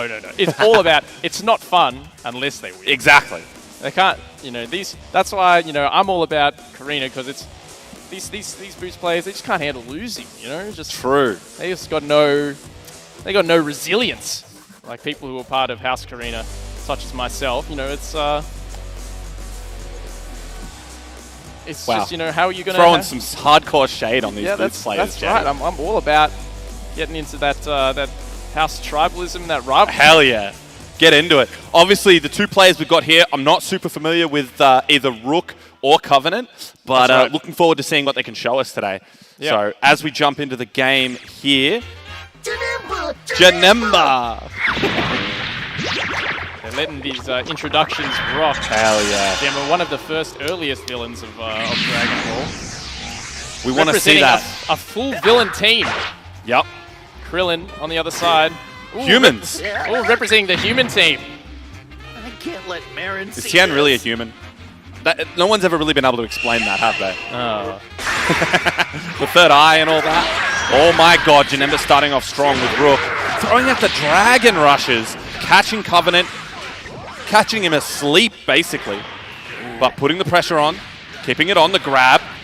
Following up nicely. Stretchy limbs from across the screen. Yep. Ooh. Oh.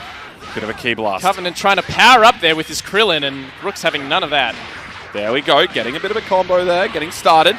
Using that key charge, getting a bit extra super meter, and sparking right in his face into the raw tag.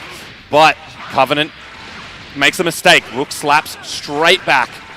Now these guys are throwing it all at each other. Rook with the corner pressure. Gets a good conversion there, and he's Gonna have to try and keep this corner pressure. Covenant. Okay. Here we Rook go. finding an opportunity, coming in from the other side. Might be able to get Krillin here if he can just finish this off with the super dash. yeah. Not quite. Oh, opportunity now for Covenant's Krillin, but Rook finds the Dragon Rush. No! Can't quite finish him, but does. Yes. Light the ground on fire. Makes it work. Covenant now with a character down. What a round start. Round start. Solar Kamehameha. It lands. Hits both Tien and Yamcha. He's powering. The full screen command grab? Crazy. Incredible. These guys powering up at any opportunity right now. Oh, wow. There it is. Buttons. Rook putting it all out there and managing to kill Yamcha just in that last hit. Covenant now with the Tien. That's all he's got left. What can he do? Not Gets a the hit great here. start. And he will look. Okay. Here we go. Rook's just. He's looking pretty convincing right now. He's just gotten so much pressure in a row. He's Oh, the stomp. Wow. Ooh, huge hit Can he again. close it? Not quite. Now Rook. He's very happy. Press the button. Ooh, that'll do. Very Finishes happy. it off with Finish it the off. the orb. That's You love right. to see it. And that's Rook will get the villains. Rook. Will take game one. Yeah, villains will take game one. Villain here. team. Covenant, I like it. Covenant looking like he wasn't quite sure how to start his offense there. Rook was just able to, outcompete him. Was pressing the using the right moves at the right ranges, and Covenant just not able to. Covering the screen nicely, Rook was. Like, really covering all his opportunities. Covenant not really able to really find a way through all of that. So, not a bad effort. Another opportunity for Covenant in this game too. So, we'll see how this pans out once they get started. I believe there might even be a team change happening. I'm not super sure. Covenant maybe rethinking the Team Human idea. Maybe not the best choice for this player. Yeah. So as he goes back to the character select screen, we have to wonder, what is he going to find that's actually going to help him out of this mess? Rook has showed a very convincing display in that first game. Indeed. Covering so many options. It's going to take, some composure and also some more intentionality. He really needs to have more of an intention at certain ranges in the screen if he wants to be able to make a comeback here. I'm wondering if Covenant does go for that team change. I think some of the newer characters might be more suited to that play style. Characters with a little bit more advancing normals, they move a little bit further across the screen with the same sort of button presses. So if I'm pressing my light attack, someone like UI Goku is going to travel really, really far and really take advantage of Rook trying to sort of control that screen, maybe not as effectively as he needs to. If he's thinking about a team change, I'm thinking maybe UI Goku or Gogeta might be more his flavor. Yeah, Krillin, Yamcha, Tien, they don't particularly have very long-range arms and legs compared to the villains of like Cell and Janemba. They got all these really long-range limbs, stretching all over the place, sliding all over the place. The humans don't quite have these supernatural qualities. They of course make up for it in other areas. Indeed. But we saw that we just wasn't able to capitalize on the strengths of the humans. Yeah. I am seeing a team change, actually. You'll see it a moment probably soon, stream. Yeah, we are going... Well, they're going Saiyans. That's right, he's going the Saiyans. He's going Goku, Vegeta, and Trunks. Now, some of the strengths of having the Saiyans is that they have such strong beams. So they can... Or they have such strong ki blasts, energy blasts, projectiles that are able to really control the screen from a really long range. Yep. So if Covenant can figure out how to use this to his advantage, he might be able to keep Rook at such a distance that Rook doesn't know how to deal with it. Indeed. Shout-outs to Trunks' Change the Future, specifically. Big, massive explosion comes from his hand and it covers the whole... It's this huge thing. It covers, like, most of the screen. You hopefully get to see it a couple times. It's quite a sight. It hits in places it shouldn't hit. Could be pretty frustrating sometimes. Of course. Now Trunks' Change the Future has a bit of an execution requirement, so I know that we will be... I am certainly be very excited to see him pull out a move. I expect Covenant to have done some practice. Maybe even between those games. Maybe he got into the lab a little and got on the computer next to him. Started practicing. Right. Covenant, show us what your... Oh, okay. Going in strong with the overheads and then the sort of advancing heavy normal. Rook with an opportunity, though, throwing those Janemba fireballs. That's right. Rook is keeping his distance and trying to... Ooh, that was nice. That was good. Yeah, Rook is really taking his spacing right now and letting Covenant sort of hang himself. He's using all this air movement, all this air movement to sort of fluster Covenant. Noticing the Covenant isn't wanting to block very much. He's happy to just take a... Or going for a bit of a combo. They're not super aware of how those things link together, but that's okay. Rook obviously still with a significant advantage. The raw tag, both these players taking advantage of how well and how fast the move comes in when you switch to another character. They kind of fly onto the screen, and it's hard to react to if you're not ready for it. That's right. And right now you can see Covenant. He's actually getting some hits here, but he's Rook very easily finding his super move. Super. Okay, throwing out the fireball doesn't quite work out for Covenant. Unfortunately, Janemba finds the opportunity to get some damage in. Nice! Techs the Dragon Rush. That is a good start. And Covenant doing a combo. Yeah, he did have a significant amount of pressure in the corner there. Rook, he's keeping his spacing and he doesn't want to get close to Covenant. Again, raw super dash. It works out when they start flying through the screen. It's pretty scary. The level 3. Now, while you're doing that move, you can't be hurt. You are invulnerable. Nobody can touch you until it comes out. That's right. Yeah, and we can notice it's quite a great decision from Rook to be using that move because Covenant doesn't really want to be blocking. He's being very aggressive, and Rook is sort of just catching him out on his attempts to be aggressive.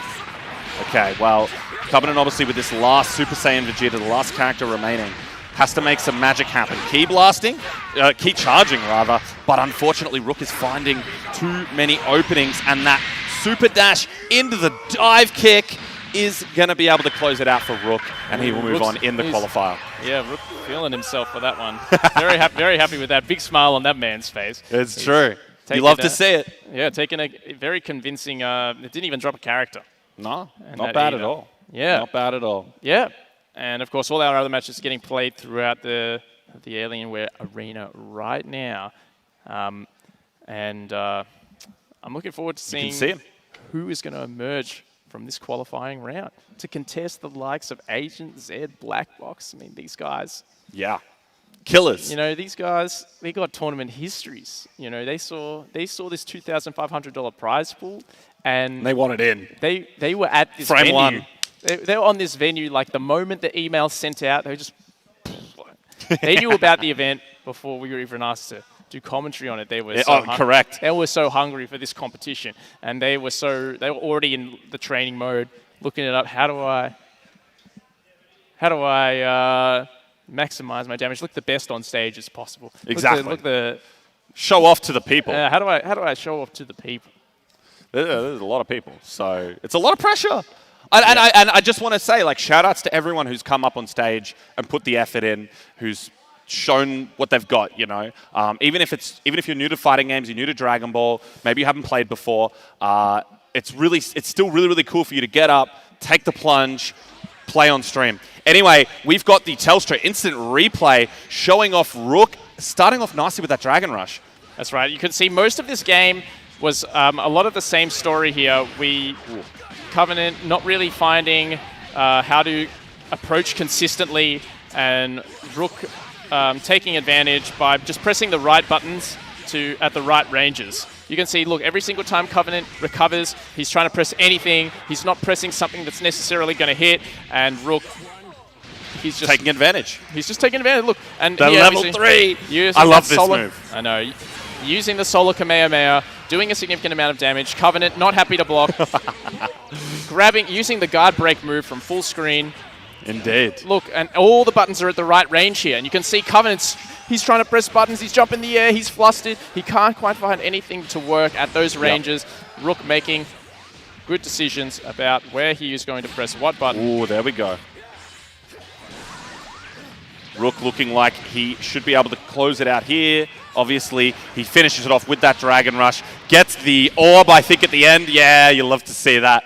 It's a great way to end the match. So, well done to Rook. Well, Rook, there he is. Yeah, look, that's that man. That's the chest pump.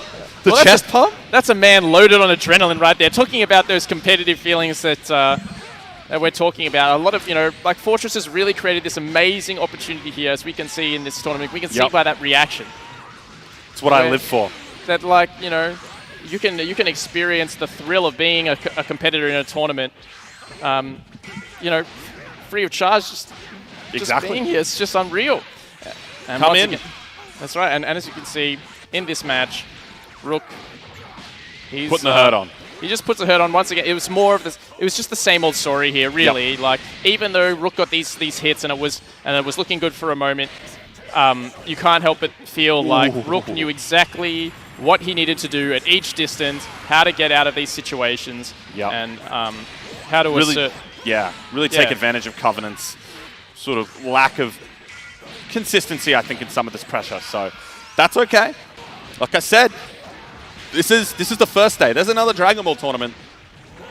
Covenant might be out of this one, but he will have the opportunity to learn, to improve, to practice, and to come back on the 31st and maybe get back on stage and maybe show us all how he's improved. I'm looking forward to seeing that. Yeah, there's Rook, that big smile. Very happy with that. We're very happy with his Loving performance. that. And so cool to see, fresh faces getting their taste of their first tournament wins. You don't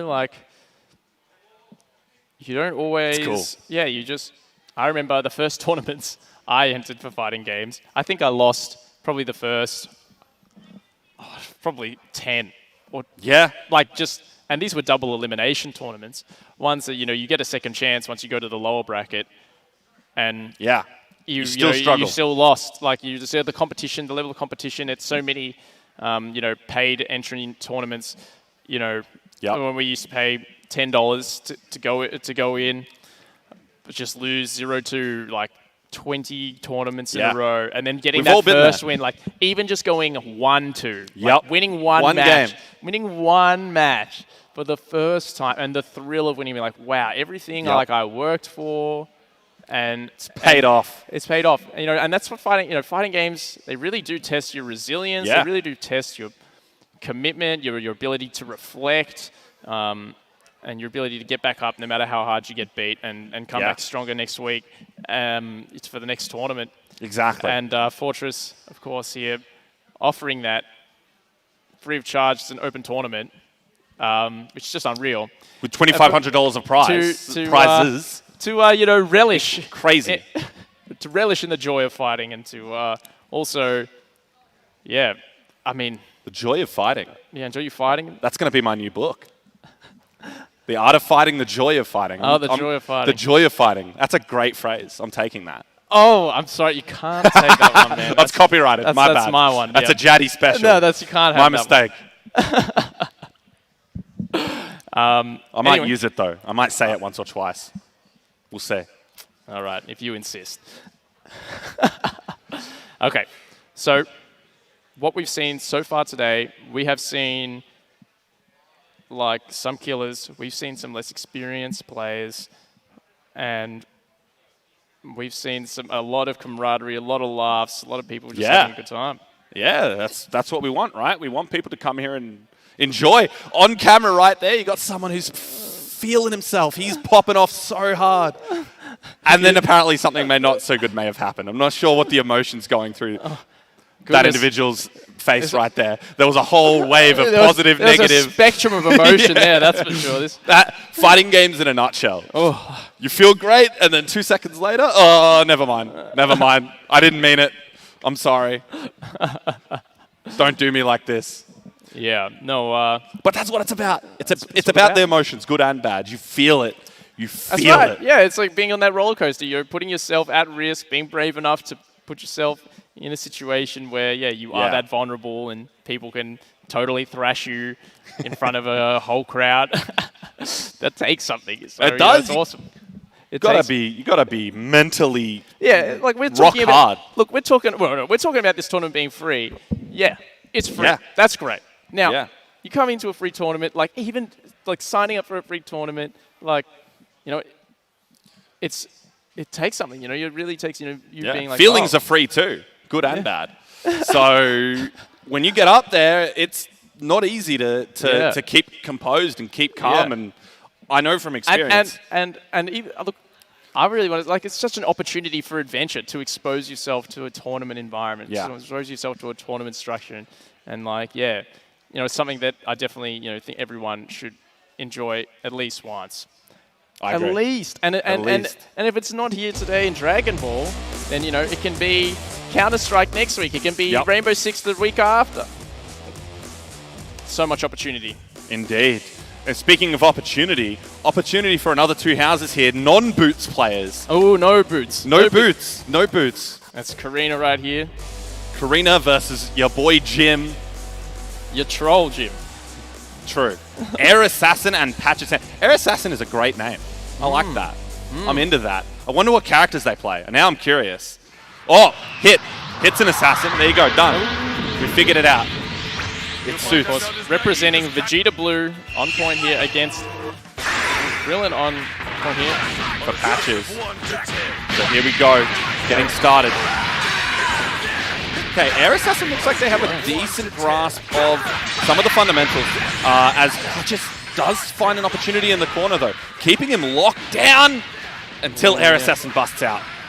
Air Assassin is completing his combos pretty consistently here. And that, that sort of completion, that conversion is what usually can make a game look fairly one-sided if you know how to, once again, how to really take advantage of every opportunity. Patches. Oh, wow, nice. Air Assassin getting that level 3 super move right now.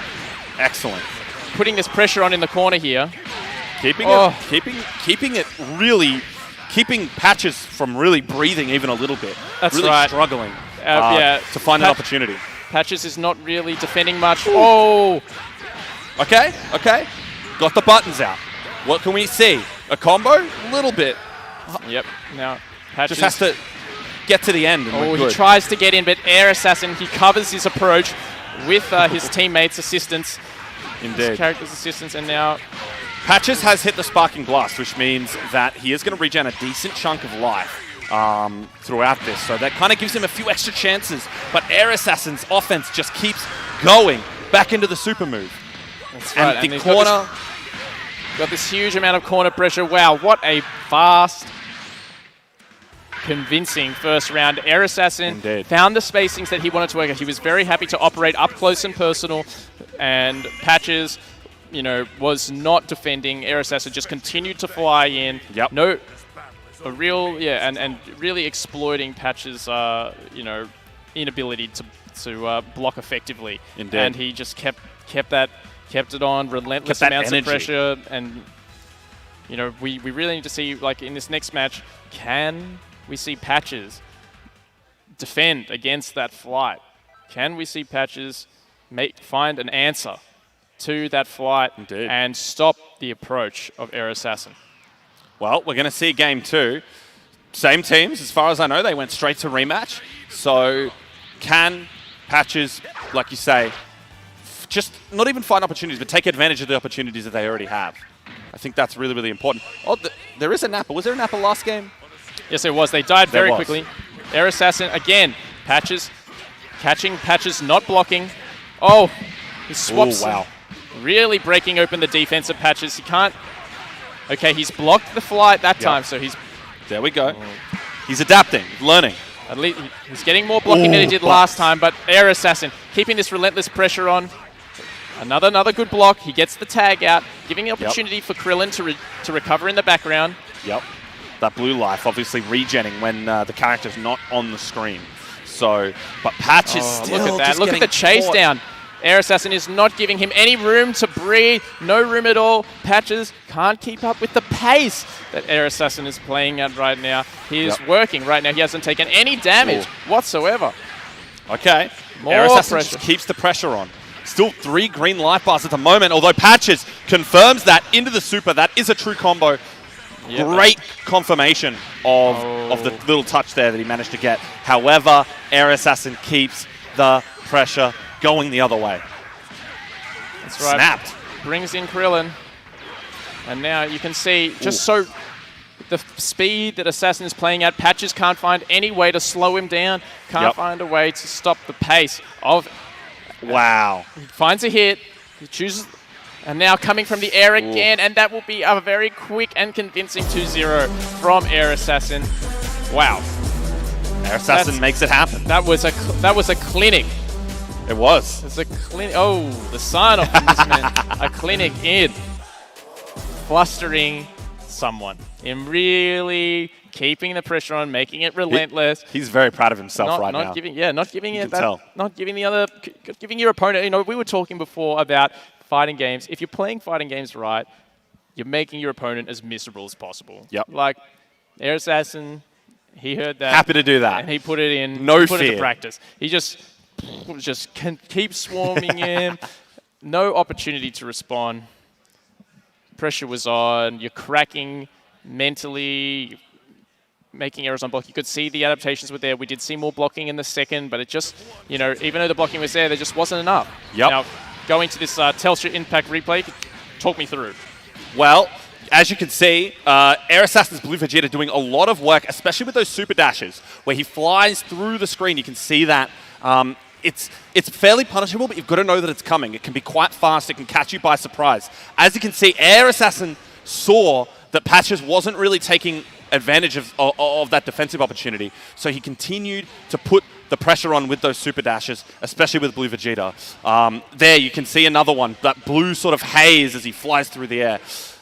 Patches, there we go. There was an opportunity for defense for Patches, but Air Assassin saw that, backed away, and then came back in, opening him up, getting that super move at the end for the extra damage, and finishing off game one very cleanly. That's right. And yeah, as you said, you kind of have to play a much more reactive style when you're playing against when you have someone like Air Assassin who wants to be relentless, who wants to put on that non-stop pressure.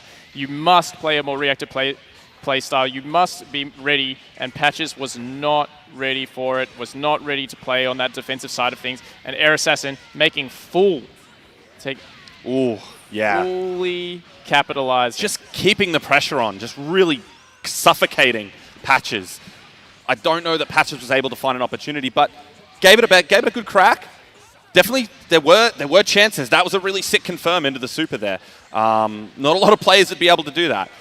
But otherwise, Air Assassin really just, again, really suffocating, keeping the pressure on, and taking advantage of the opportunities that they had. Look, the replays are almost as long as the game itself. Assassin was so fast. You can see he's so super proud of himself, getting his thrill of winning, and really feeling himself there. Yeah. Well, as you can see, we're at Fortress in the Alienware Arena with the Fortress House Cup presented by Telstra. We've got a massive turnout for our Dragon Ball tournament for the inaugural Season 1 week for, again, the Fortress House Cup presented by Telstra. So thank you to everyone who showed up. Thank you to everyone tuning in. We're having a great time so far, some great Dragon Ball matches. I'm really, really happy to be here and sort of showing you guys this beautiful game. I really, really love Dragon Ball, and it doesn't get enough love. So thank you again to Fortress, to Telstra, to Alienware for putting Dragon Ball FighterZ on the forefront for us. So thank you, guys. Yeah, so cool. And just looking behind us now, you can see on the stream, like all these people here that are playing Dragon Ball, and you can see even there's people who are discussing strategy. They're looking at how they're practicing for their upcoming matches. They are playing their matches right now. There's just such a robust setup here that there's no shortage of resources. There's like something like 55 Alienware top of the line computers here. That are being used freely by competitors right now. Putting it all out for Dragon Ball FighterZ. I can't stress that enough. It's rare that we get this kind of coverage and support. So I'm really happy for all the guys able to play this game and have fun. All the guys that come to tournaments as well and are coming here to sort of show off their skills on the big stage in Fortress. So I'm loving it. I'm loving it. Obviously, we do have prizes, and maybe you should talk more about that, Jaddy. Tell us about that. Our prizes for today. Well, we have a $2,500 prize pool. We do. And as part of that prize pool, we will be spreading it around. Spreading it out. First prize is $500. And guys, we've just been told we've been throwing over to the influencer match right now between Fengetta and Auntie Donna's own Mark. These two are coming into Dragon Ball FighterZ. They're just playing in the bottom, just below us. I've not played and they're getting stuck before, and I don't know which character I am, and I don't know what's happening, and I'm not sure what this is for. And I don't know if anyone can hear me or see me. I don't know if anyone can hear me or see me. And I want to look at the screen, but the microphones, I can't. Fengetta, if you could just relax for a second, because... All right, Fengetta is... Okay, so I was just sitting here on my phone, and then they went, it's playing, it's going, and now I'm playing the... Okay.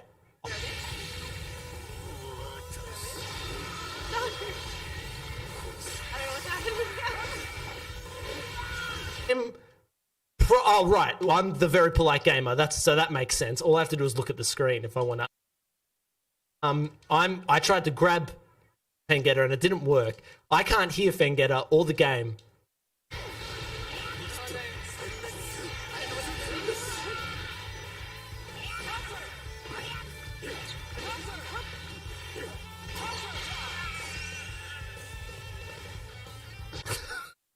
How? That speaks volumes about Fengetta. If I won that round. I've got to beat Vegetable. I'm Android OS version 16, and she's Vegetable. Okay. I don't play fighting games, and I've never played this game, and I've never seen Dragon Ball Z.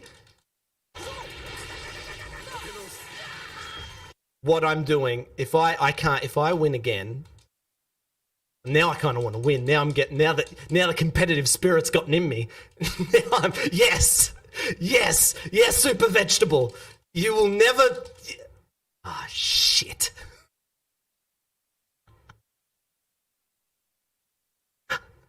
All right, now I'm a. This character is much smaller than the other characters I've been playing. Hopefully, but they could pack a powerful punch. Let size not. Oh, straight. Was that me? What? Didn't we? Oh, and now I'm up against Undies. Stop doing. I know what a Spirit Bomb is, and I know what a Kamikaze is. So if anyone knows in the chat how to do a Kamikaze, I can't hear you, but I'm. Oh my goodness! Oh my goodness! All right, I'm getting. Yes! Yes! Yes! Yes! No! No! Well, it was close, and it says I got a medal. So, and I don't reckon Fengetta would have gotten a medal. After what you... Oh, I missed... Victory. I'm team... I forgot to say I'm Team Jim! I forgot to say I'm Team Jim! I forgot to say I'm Team Jim! I forgot to say... I'm sorry, Team Jim. I'm sorry, Team Jim. I'm sorry, Team Jim. Rematch, yeah. Someone's come into the room. I'm not sure if they're here to tell me what to do or film some content. Are you? He's gonna film some content. Say hi. Tell them where you're from. Yeah. And are you filming content today? Got a camera and he's filming some content today. We're here at Fortress Melbourne. I'm Team Jim. I'm not. Do I keep going? Do I keep going? Do I keep going? No one's. Am I live? I'm gonna check on Twitch if I'm live. No one's telling me shit. No one's telling me anything. There's been a breakdown of communication. Hello? Yeah? Oh.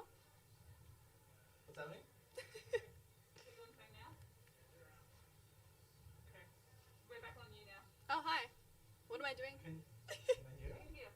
Oh, okay. All right. We're all good.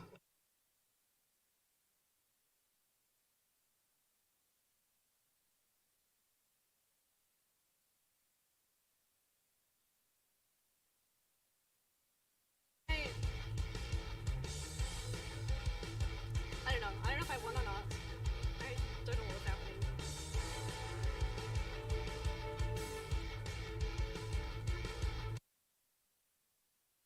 Yeah.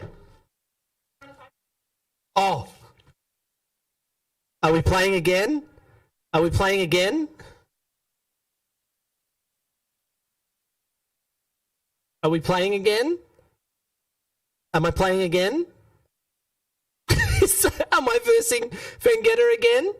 How come all her characters are Super Saiyans? Alright, we're going again? Alright, I wanted to play as Frieza because I think they're like a sex. They're a sex symbol. I always found them the sexiest growing up, but I have to play as Cell, who I guess is pretty sexy, but definitely. I wonder if I can do a spirit bomb or it looks like the cartoon. That's cool. Look at that. This game's easy. I don't know how Fangetta's doing. Alright, hold on. Okay, alright. Well, calm down, Fangetta. Calm down. Here we go. I got you in a corner. I think if I'm that Alright. Yes. Yes. Go Team Jim. I'm Team Jim. I'm Team Jim. So if I win, I'm just literally like... I don't know what that's why I just I went to do I'm shooting at the ground with my fingers. All right, hold on. Here we go. Stop. Yes, I got you in a corner. Fangetta. Yes, Cell has you in a corner. That's all I'm doing. For those of you who want some hot tips on how to play this game, hold a stick in the direction of your character, of the enemy's character, until you've got them trapped in a corner, and then just hit these two buttons as wildly and as fastly as you can, as quickly as you can. Fastly is not a word. I barely went to uni. And it tends to... Because I've got... This is... Oh, there we go. Look at that. I don't know how I did that. We got some kids. You guys want to see the kids? There they are. Those are the kids. Look at them. They're having a great time. All right. I got to win at the cartoon game, guys. Well, that was... I really let myself down there, but I still think I'm in a pretty good chance to win. I could afford to do that. I could afford to show the kids because I'm about to absolutely destroy for Team Jim! Team Jim, congratulations. You picked the right person to have on your team. Mark Bonanno from Auntie Donna has won for you with the android. Let's have a look at the kids again. Yeah, there they are. They're the kids. The kids are having a great time here at Fortress. Fortress, a great place.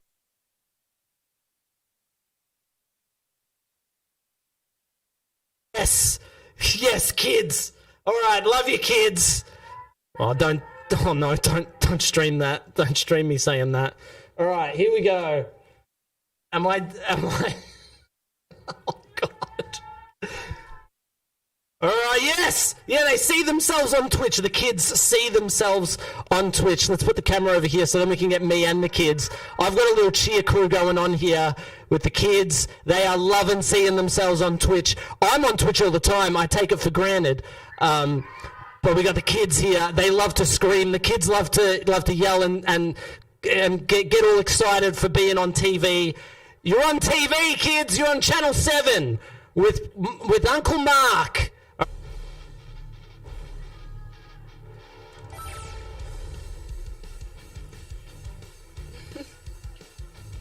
Get 'em.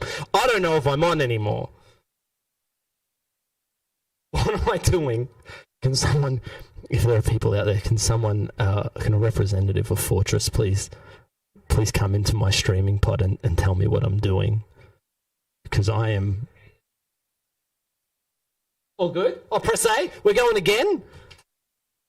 I have to press A.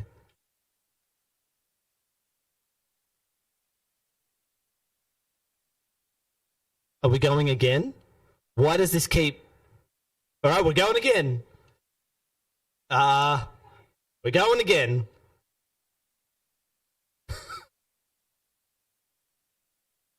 That's me. I've played enough now to know that when we're playing, I am Sal. I've learnt that much. The representative from Fortress is giving me the thumbs up. They've told me to press A.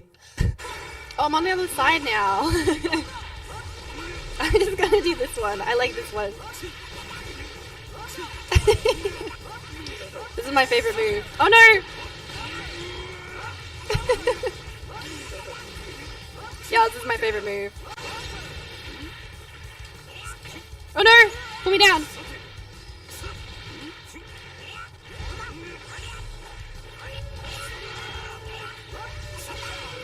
Oh! Okay, that's my favorite move. I'm gonna keep doing it.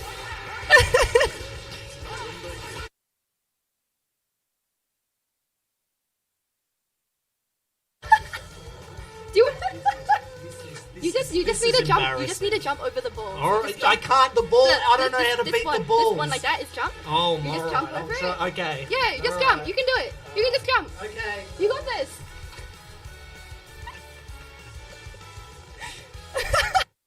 Alright, so Fangetter reckons I can just jump over the balls. Oh, no, I can't.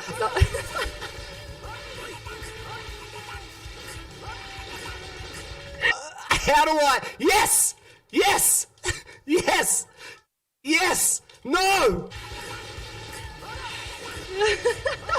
No! No! Stop! I got 2 hits on Fanger. Yes! Yes! Yes! Yes!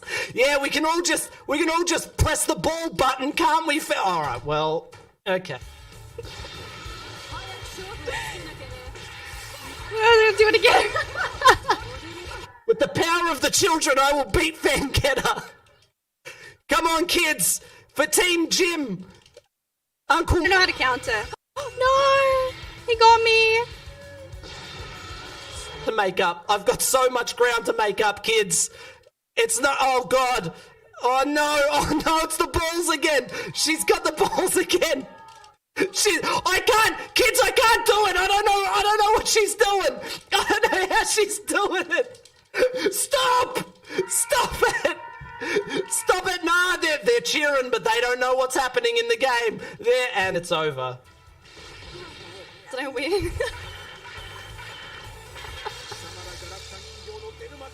You're live! You're on TV!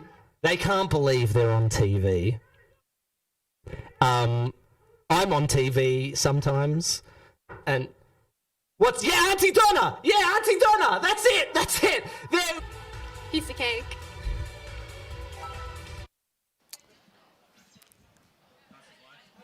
Wow, what a match that was. Riveting, some might say. It was an experience. That was That was a Dragon Ball match for the records. What it did for me is it really accentuated what it's like to play fighting games with your little brother, because you're doing one move and they're like, stop, I can't figure it out. And then they come into your room and they tell you to stop. Yeah. Yeah. Yeah. Yeah, I really feel that's, I mean, that's going to call it for us until Indeed. until we continue the qualifiers. We'll head off into this short break. Stick around. We'll be back very shortly. Okay, time for some game. Hello and welcome to Fortress Melbourne House Cup Season 1. We are here with your finals. And I'm joined here, I'm Big Jaddy, and I'm joined here by Official. How you going, man? I am excited, man. I am hype as hell. We got all the players behind us. They're raring to go. I'm raring to go. I want to see this matches. I want to see us close it out with a bang tonight. Exactly, man. I'm so excited. Look, I've seen this bracket lining up. We got Zed. We got Agent. We got Black Box. We do. Got Mixudo. We have do. so many incredible names. People that have even traveled from interstate are here in this bracket. Yep. So, wow, just unreal. So to give you a brief rundown of some of the guys that have actually traveled, like you mentioned, Pseudo specifically is actually from Mackay in North Queensland. Wow. He has flown down for the weekend to play some Dragon Ball and some other games too, but mainly Dragon Ball here and at another event tomorrow. So Pseudo is flown down. Eversaurus from Kaganya in northeast Victoria. It's about a 5-hour drive. He has driven down for the weekend to participate as well tonight. Most of the other guys, as far as I know, are Melbourne locals, but they're no less keen, no less ferocious, no less wanting to get involved in some of those cash prizes you see on the right-hand side. Fantastic. And as you can see in here, we've got Agent. We saw him dominating. Indeed. We saw Zed dominating. And there's a couple of players here we didn't actually get to see play. Gumi and Pseudo.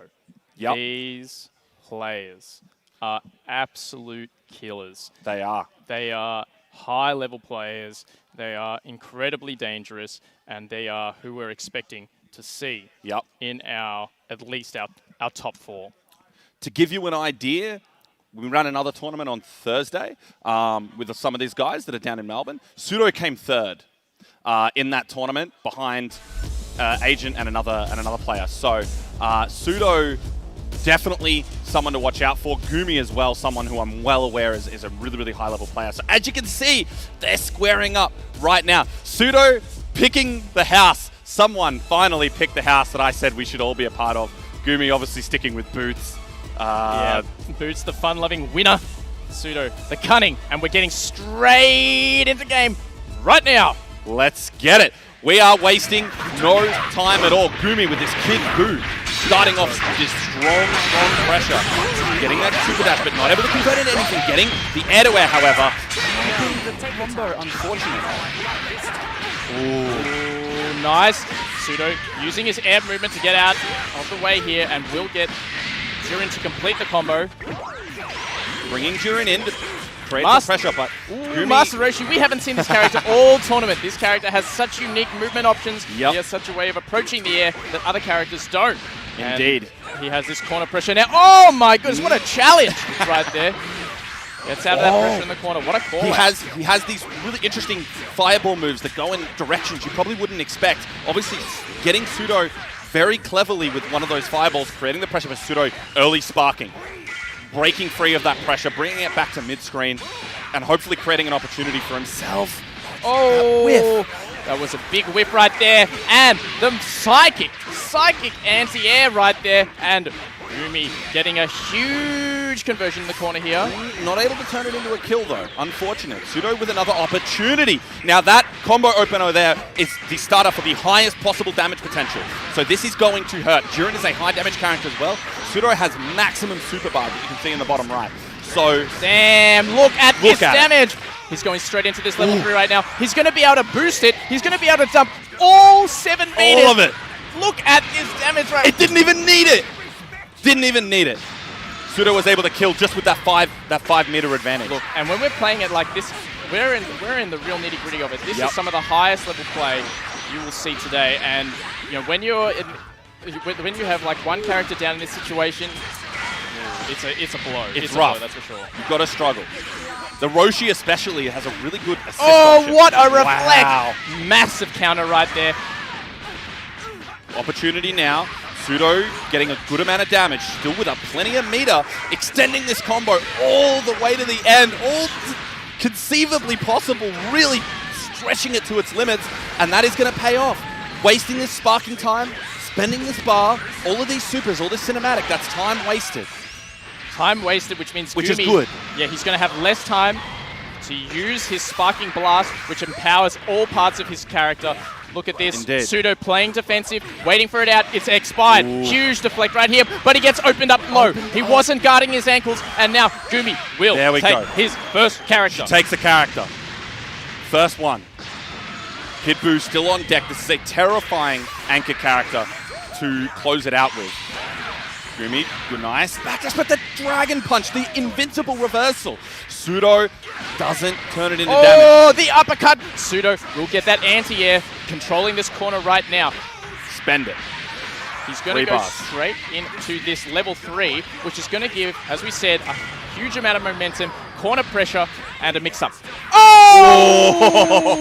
Pseudo tried to deflect, tried to use a defensive option to push him away, but Pseudo was savvy to it. Pseudo opened him up. Ooh, Pseudo was savvy to it. Pseudo got the opening with the big, low starter. Now, Gumi, look, unfortunately, dropping the Pseudo first and game. Gumi, they are both veteran tournament entrants. Indeed. You can see they're trying to maintain a poker face. They're trying to remain composed. These guys are really, really no stranger. Ooh. I've lost to them both many times over the years, I'll be honest. Pseudo has famously beaten me in a couple of tournaments. I'm very disappointed. But it's demonstration. But Gumi is adapting. She's figuring out the spacing that she needs to be able to open Pseudo up without getting caught by that really, really big low attack. She also has a lot of meter here. I don't think it's quite enough to kill, although with that extension it might be. 1, 2, I don't think it's enough. I think we're just going to be maybe one health. The magic pixel. The magic pixel. Ooh. Oh, never mind. Roshi. It's a high damage. The baseball bat. Damn. Gumi. She's still working with maximum health here. Oh, goes low. Pseudo not guarding his ankles. Will get completely. Nice conversion too, bringing in Kid Buu on point for extra sort of mix-up potential. Well, Pseudo uses the Sparking Blast to get the Gumi off, but she has continued this pressure. Okay, nice. Oh, the big 2H. Knockdown, 3 bars, doesn't spend it. Happy to keep the pressure. Gumi sparking immediately as well. Wants out of this situation. Hit has very, very long advancing buttons in the mid-screen, so he will hit you when you're not ready for it. But he might not get a chance because Gumi is putting the pressure on. 3 bars, this should be dead. Another one. We've seen how much damage this must Roshi happen again. This baseball bat, surely. This is it this time. God, I love Roshi super. Huge. So it's look, so Pseudo is up 1-0. Now, looking sort of like he's this is running away. Yeah. Suddenly sort of struggling. Ooh. Oh, wasted opportunity. Gumi not able to confirm that anti-air. Unfortunate. But Gumi tries to find the opportunity, gets a straight hit. Oh, the Kid Buu ball comes in. Gumi calling for that assistance, and now will be rewarded with the corner. Oh, great press out. Yep. Pseudo challenges. Oh, Gumi breaks. The invincible buff boy reversal. Roshi flexes on him, quite literally, which you can't hurt him while he's trying to do that. So Gumi taking full advantage of that move. It's pretty terrifying. And that'll even up the set, 1-1. We got close matches. I'm hyped. They're not wasting any time either. They're going right back into it. Focus. Don't want to give too much time for someone to think about your moves. Indeed. This is a good pressure startup. Cracks him on the dome. Opened up at the higher. Pressure. Yep. Good combo from Pseudo. Going to carry all the way to the corner. Going to be able to get a good amount of damage. Pretty much one more touch with an optimized combo, that DP. But Gumi doesn't punish it. Ooh. That move is very, very unsafe. If you do it and they block it, you can usually hit them back. But Gumi wasn't able to take advantage. However, she got an opportunity, she took advantage, and now Pseudo's the one in the corner. Oh, Gumi was trying to bait out some sort of high-risk maneuver from Pseudo, but Pseudo did not bite and will be rewarded with his own corner-to-corner combo.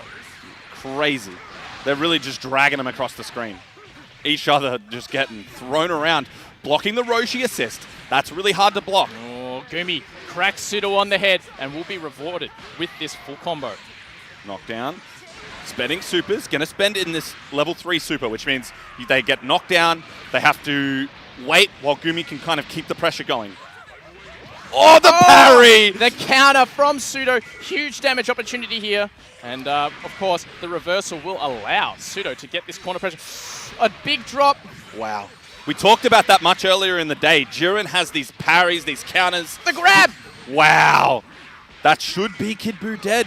If Pseudo can finish off this combo, that should be the end of that character. Yep, there it is. Bringing in Gogeta as well to sort of get that life back for Jiren to now, heal back up in the background. That's right. This is best of 3. Gumi, tournament life, is riding on this.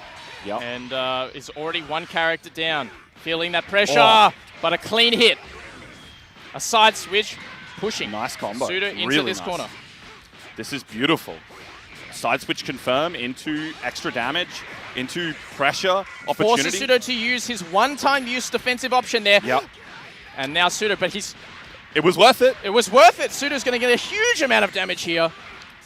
Oh, look at it. Ridiculous Pile amount up. of damage. Oh my lord. What is that? Going to dive into it as well with all of his characters. Get as much damage on the board. Okay. Looking for a mix-up. Gets it. Oh, hits on the other side. Gumi was not expecting that, and she is down to her last character. 1v3, this is tough, especially for Android 18. Doesn't have a lot of great options without assists. Has to really, really work hard compared to some of these other characters when she's by herself. So this is a tough comeback. Gumi has to pull it all out today. This is it. This is to stay in the tournament. So you can see these combos without without that's her. a good start. Well, yeah, that's a great start. Without her assist, she has to work much harder for her damage. We can't understate how hard this comeback is. No. Ooh, Pseudo gets another clean hit. Of course, two other characters available to Pseudo. This combo will be much higher damage. There we go. It was a little bit of a technical mistake there. Gumi actually opened up with the Dragon Rush and tried to end with the Dragon Rush. You can't do 2-in-1 combo. And that's what caused that problem, but the pressure. Slow! Gets Pseudo's ankles there and will open. 3 bars. This should be dead. Okay, she's trying to stay optimized. I don't know if that was the right decision. Okay. The reflect! Ooh, got away with it too. Great defense from Gumi as well. Okay. You can God see cancel. Letting Gogeta heal in the background. Life left here.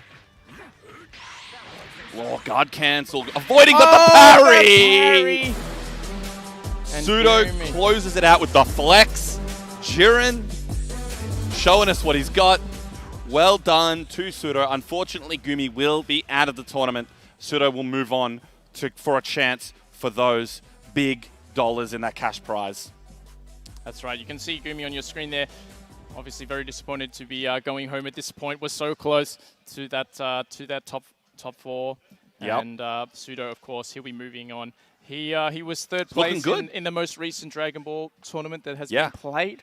So obviously looking super strong. Very, very, very, very strong. So I'm looking forward to what Pseudo brings to the table next, because it only gets harder from here, right? Absolutely, yeah, absolutely. You know, the winner of Pseudo has to play the winner of another match. That winner's obviously going to have proven themselves in this finals bracket. So whatever happens, it's going to be exciting. That's the lesson. Absolutely. Now, I can't wait for this next match. I don't know who's coming up next, but we know that we've seen Agent Z, Black Box. These are the guys that we are super excited to see that have been, uncontested in this tournament thus far. Pseudo, of course, showing I mean, that match right there was at such a high level, and that's just a taste of things to come. Yeah.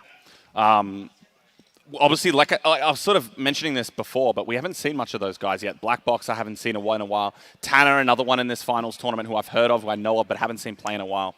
But getting back to the Pseudo Gumi match, obviously with this Telstra instant replay, we're going to see the way this Gogeta sort of moved around the screen. Obviously, a lot of awareness to change around the team the team order. That's the first thing I noticed. Yeah, Pseudo and- was happy to swap things around. Yeah, and Gumi had a perfect read at this one. Indeed. Really rewarding her with the corner. And the pressure continued from this point. Gumi was pushing back. Gumi was looking under pressure, but maintained composure throughout this set. Obviously able to take game 2 with a great opener from Kid Buu. This was a lot of damage. This blew my mind that this killed. I couldn't believe this. Roshi damage. Outrageous. With the coolest super in the game. Man just beats you with a stick. That's his super. Everyone's got fancy beams and lasers and stuff. Roshi just hits you with a stick. That's it. I love it. And this of is course, Gumi, obviously. This is the second game, Gumi, where she really had quite a convincing round. Yep. Had all the right reads, had all the right challenges, all the right interruptions. It was so dominant, too, in that second game. It's a little bit disappointing. The third game, obviously, Pseudo sort of adapted so well, and Gumi wasn't able to sort of watch out for it or counter-adapt, call it out. As you can see, again, rotating characters regularly, keeping that life high on all of the characters makes a big difference. Ending it with the sick parry, the big flex. That's right. Throw an 18 across the screen. Yeah, I love to see it. Oh, goodness. And, of course, as you can see, we have all the competitors on stage at the moment. They're all ready and raring to go, getting Right their behind matches us. done and ready to play. Indeed. Sounds like, and you know, and as we move into finals, you know, this some of these players, they're no stranger to the sort of tension that lingers around finals, especially as you get closer and closer to those big cash prizes, like those, $500, $350, Yeah. $250, $150, unreal. Indeed. The thing about these guys is that they probably a stage like this is not normal for these guys, I don't think. There might be an additional layer of pressure, especially for some of our better competitors that maybe they're not comfortable with. Despite being tournament veterans, it's not that common that they get this kind of exposure in terms of the stage, the lighting, the cameras, the stream, my voice blasting through the venue. They have to listen to us. Yeah. So it's possible that adds a layer of tension and pressure that maybe they're not super comfortable with. And That's I'm curious to see how that plays out. I don't know if Agent will be particularly worried. I don't know if Zed will be particularly worried. They're the two that I'd say will probably handle it the best. Yes. But some of the others might struggle. Gumi might have been a problem that Gumi had just now. Might have been an issue with the pressure. So Pseudo obviously didn't seem phased. He took it head on. I love to see it. Yeah, absolutely. And no, especially when you're talking about characters like Zed and Agent, these guys have been competing on live stages for a long time. Yeah. They're no stranger to this, but some of the more online warriors, say, for example, Gumi, she hasn't had as much exposure either. Indeed. We're coming into this next match right now. Now, Bob McGee is coming up against Zed. Now, Zed, this is someone who has shown us nothing but just the most pure display of skill, style. He has not even looked like he could be challenged at this point in the tournament. Indeed. And he is, of course, he has so many victories under his belt. Indeed. In many tournaments, in many games. A real expert, real fighting game expert in anything. Continuing on into more recent titles. So definitely one of the favorites for the tournament this week. And as you can see, starting off really strongly with that point Super Saiyan Vegeta. Look at this damage. Crazy. Ooh. Bit of a fun angle. Yeah, you can see Zed taking this out to a huge life lead right now. Gets a reflect. Bob will push Zed away. Looking for some space. Oh, but Zed finds the other side with that super dash, but unfortunately doesn't confirm the combo, doesn't need to. Picks it back up. Makes it work. Goku Black on point. This is a character that gets a little bit of a hard time in this game. A lot of people don't really believe in him, but maybe Bob McGee can show us something once he's out of this combo about Goku Black that might change some minds. I hope so. I love Goku Black. I want to see Goku Black thrive. Again, Bob McGee is finding some significant difficulty competing against Zed's pressure right now. He's really, really locking him down. He's got this corner pressure right now. 1, 2, and spending 5 bars to confirm the kill, guarantee that character's death, moving Zed into a 2-character lead over Bob McGee. Looking extremely dominant. Still hasn't even been touched. Yeah. 3 green health bars. Crazy. Well, we will see how this plays out. Zed gets another hit. Bob McGee still with sparking and 6 meters, so there's opportunities. Has to make the most of them. Ooh, such a strong start here. And Zed will get the relaunch here. Looking at a massive damage combo and into the corner. Oh, Ghost hits the ankles here. Wow. Goes straight into the sparking. Looking for maximum damage here. Zed working on a perfect, absolutely flawless round. Can he execute on this combination right now? Yep. Wow. Shucks him. Done. Zed is out for blood. He confirmed that into the sparking blast to extend the combo and get more damage out without even a hesitate. He didn't even think about it.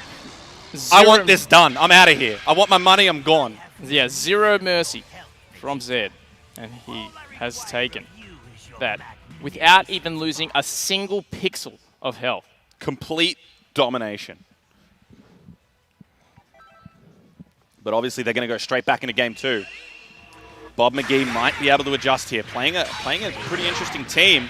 Oh, opportunity, but unfortunate for him. He was not able to turn that into any combo, and Zed actually was able to clap back immediately and keep this pressure on. Ooh. Bob McGee's actually he's gotten 2 hits, 2 starters this round, but isn't able to convert. Zed is putting himself in situations where he can't get serious damage on him. This is going to hurt. He built a 4th bar. This is definitely dead, especially with these assists coming through. This combo will be able to kill. 1. That's all he needs. 2 meter, 2 supers. Wow. Coming in, Super Baby. Oh, the scoop! What a read! Knew that Bob was about to jump into the air on that round start and made that hard read. This is a no-fly zone. You ain't allowed up there. Get down. Oh, he's keeping him on the ground now as well. Oh, Bob McGee found nice. opportunity. Nice That was side a- hook confirm. That was a great conversion there. Yeah. Didn't quite get very much damage, but Ooh. Zed, though, hits back almost immediately. Doesn't waste any time. He wants this over and done with. Like I said, goes for the key charge safely in the corner there. Has heaps of bar to spend. Doesn't drop at all. Wants this knockdown. Wants this opportunity to create more pressure. pressure incoming. Oh, there it is. Flips his ankles twice. Bob getting a little bit flustered. Stops his blocking. Zed, getting a strong hit here. Corner pressure again. Keeping it going. Knockdown, 3 bars. Dragon Rush. Wow. Pretty cool combo, actually. Bringing in the baby to do the majority of the damage and to create this situation where McGee has to block. He has to hold this. Ooh, Finds great. a way out, but not Finds enough. a way out, but Zed is ready. Wow. Look at this. Pressure is absolutely relentless. There it is. That will be it. Zed taking it without breaking a sweat. Barely, didn't even wasn't the victim of a single combination there. Well, Bob McGee, obviously, well done for making it this far into the bracket. Obviously, again, I've said this a few times tonight. Watch the video, learn what you did wrong, come back in a few weeks' time on the 31st, show us again, get to the finals and get further than you did last time. That's the goal. Now always. listen, Bob McGee might be the finest CSGO player and the finest Rainbow Six True. player that the world has ever seen. And he's already accumulated a whole bunch of points for his house right now. Yeah. As a result of getting such a high placing. So, this, it's no joke getting into this finals area, in the top 12. Yeah. And earned a whole bunch of points for themselves and earned a whole bunch of points for their house. And that's awesome. Of course, we're talking Fortress here. Yeah. They've set up this 6 game days. They've got the Counter-Strike next week. They've got the Rainbow Six Siege the week after. If you have to be a jack of all trades. You have to be a multi-game specialist. Exactly. It's not good enough to just be here in the top 12 for Dragon Ball. You have to show up consistently to have an opportunity to play all three games over in the 7th game day. And, Exactly. And keep in mind, obviously, the important thing, those prizes are the same for every game day. That's right. But moving on into the Telstra Instant Replay, you can see Zed's dominance in this set. Really, again, just not giving Bob McGee an inch to breathe. Really just aggression, aggression, aggression. Pressure, pressure, pressure. Damage, damage, damage. It's Yeah. a I lot. mean, again, yeah, Zed just so optimal with every single one of his combos. It's all very well rehearsed. So optimal. Yeah, he's obviously got a whole bunch of practice. He's ready from every single situation. He knows how to convert into maximum damage with all of his characters. This is someone who's practiced, who's confident, who doesn't suffer from any sort of tournament nerves, and you know, And just looked pretty much flawless in this set, honestly. Just completely almost impossible to criticize. It was such a nice showing of dominance. And I mean, I think you mentioned it back in the qualifiers. Zed is a practice monster. He sits there, he practices, he practices, he practices, and it shows when he plays. At the end of the day, fighting games are, you know, they're mental, but they're also an execution display. You've got to come in and you've got to show what you've been practicing. Can you take advantage? You've got to outthink your opponent to take the hit, but you've got to practice to take advantage of it. that's right. And Zed is good at both of those. Yeah, and then the second set, as you see, was just more of the same story. Bob, you know, trying to find a way to start his pressure, but Indeed. Zed just consistently finding. Look at this damage. Craziness. Oh, kept it going again. But Baby coming in and just almost deleting Goku Black's entire health bar without even that much of an effort. It didn't even look that hard. Huge amount of damage. Ridiculous, in fact. That's right. And yeah, once again, breaking open Bob's defense every single time. Zed, consistent. Just dominant. It's just, yeah. It's Not much more we can say about it, really. It's really not much more we can say about Zed's dominant performance. It's basically a combo video at this point, just showing off what his team can do. Still, like I said it before, thank you to Bob McGee for coming out and playing and participating and getting the and finals. making it It's this an far. achievement. Making it Yeah. far. Yeah, it's awesome. It's a sick achievement. So good. you know, I'm glad. And he's not the only one. There's a few others around that we know of that are, you know, maybe new to the fighting game community, new to the scene. Maybe they've never played Dragon Ball before, and they're still doing well just with instinct. It makes a big difference, honestly, especially when you're sort of in an environment like this. So, you know, shout outs to everyone who entered and everyone who participated as we sort of move on to the pointy end of the bracket, sort of the more known players. That's right, yeah. And of course, as we progress, all that's left are the most threatening, monstrous It's true. players left in this tournament. It's, The killers. the killers, that's right. I'm And- ready. Yeah, that's right. I'm very I mean, excited. I'm so excited because, you know, players like Agent and Zed, you know, these guys have such a rivalry. I remember pretty much all of 2019. 2019. They were, what were they? They were all. Every tournament. Every tournament, they were number two. They were 1 and 2 Yeah. every single time. Yeah. Just the rivalry between these guys, it just goes back so long. And it's fascinating because they're such different people. You know, Zed is, you know, much more That's a considered, reserved, quiet almost. quiet, You know, very he's just- He's he's obviously confident, thinking very hard all the confident- time. Confident kind of guy. And confident, yeah. And Agent is just this playful sort of, you know, jovial- Outgoing, jokey. Yeah. He's a character. Yeah, I that's love right. Agent Numbers. I'm a big Yeah. fan. I'm a Yeah. big fan. Just to sort of quickly hit on something important as we wait for the next game to get started. Obviously, if you are not in Melbourne, if you are in Melbourne, you can come by and watch and participate. But obviously, if you're not in Melbourne, we do actually have the Spruik online challenges for everyone who is not based in Melbourne. You can get on the Fortress website, have a look. There's prizes available. Go on there and check it out and see what you can win as well. That's right. If you're not in the area. That's right. It's just fortressmelbourne.com, and we have a couple online challenges. There's a NVIDIA 3080 up for There grab, is. and there's also like an Alienware gaming laptop up for grab. So if you want more details on that, anyone can enter. Check it out.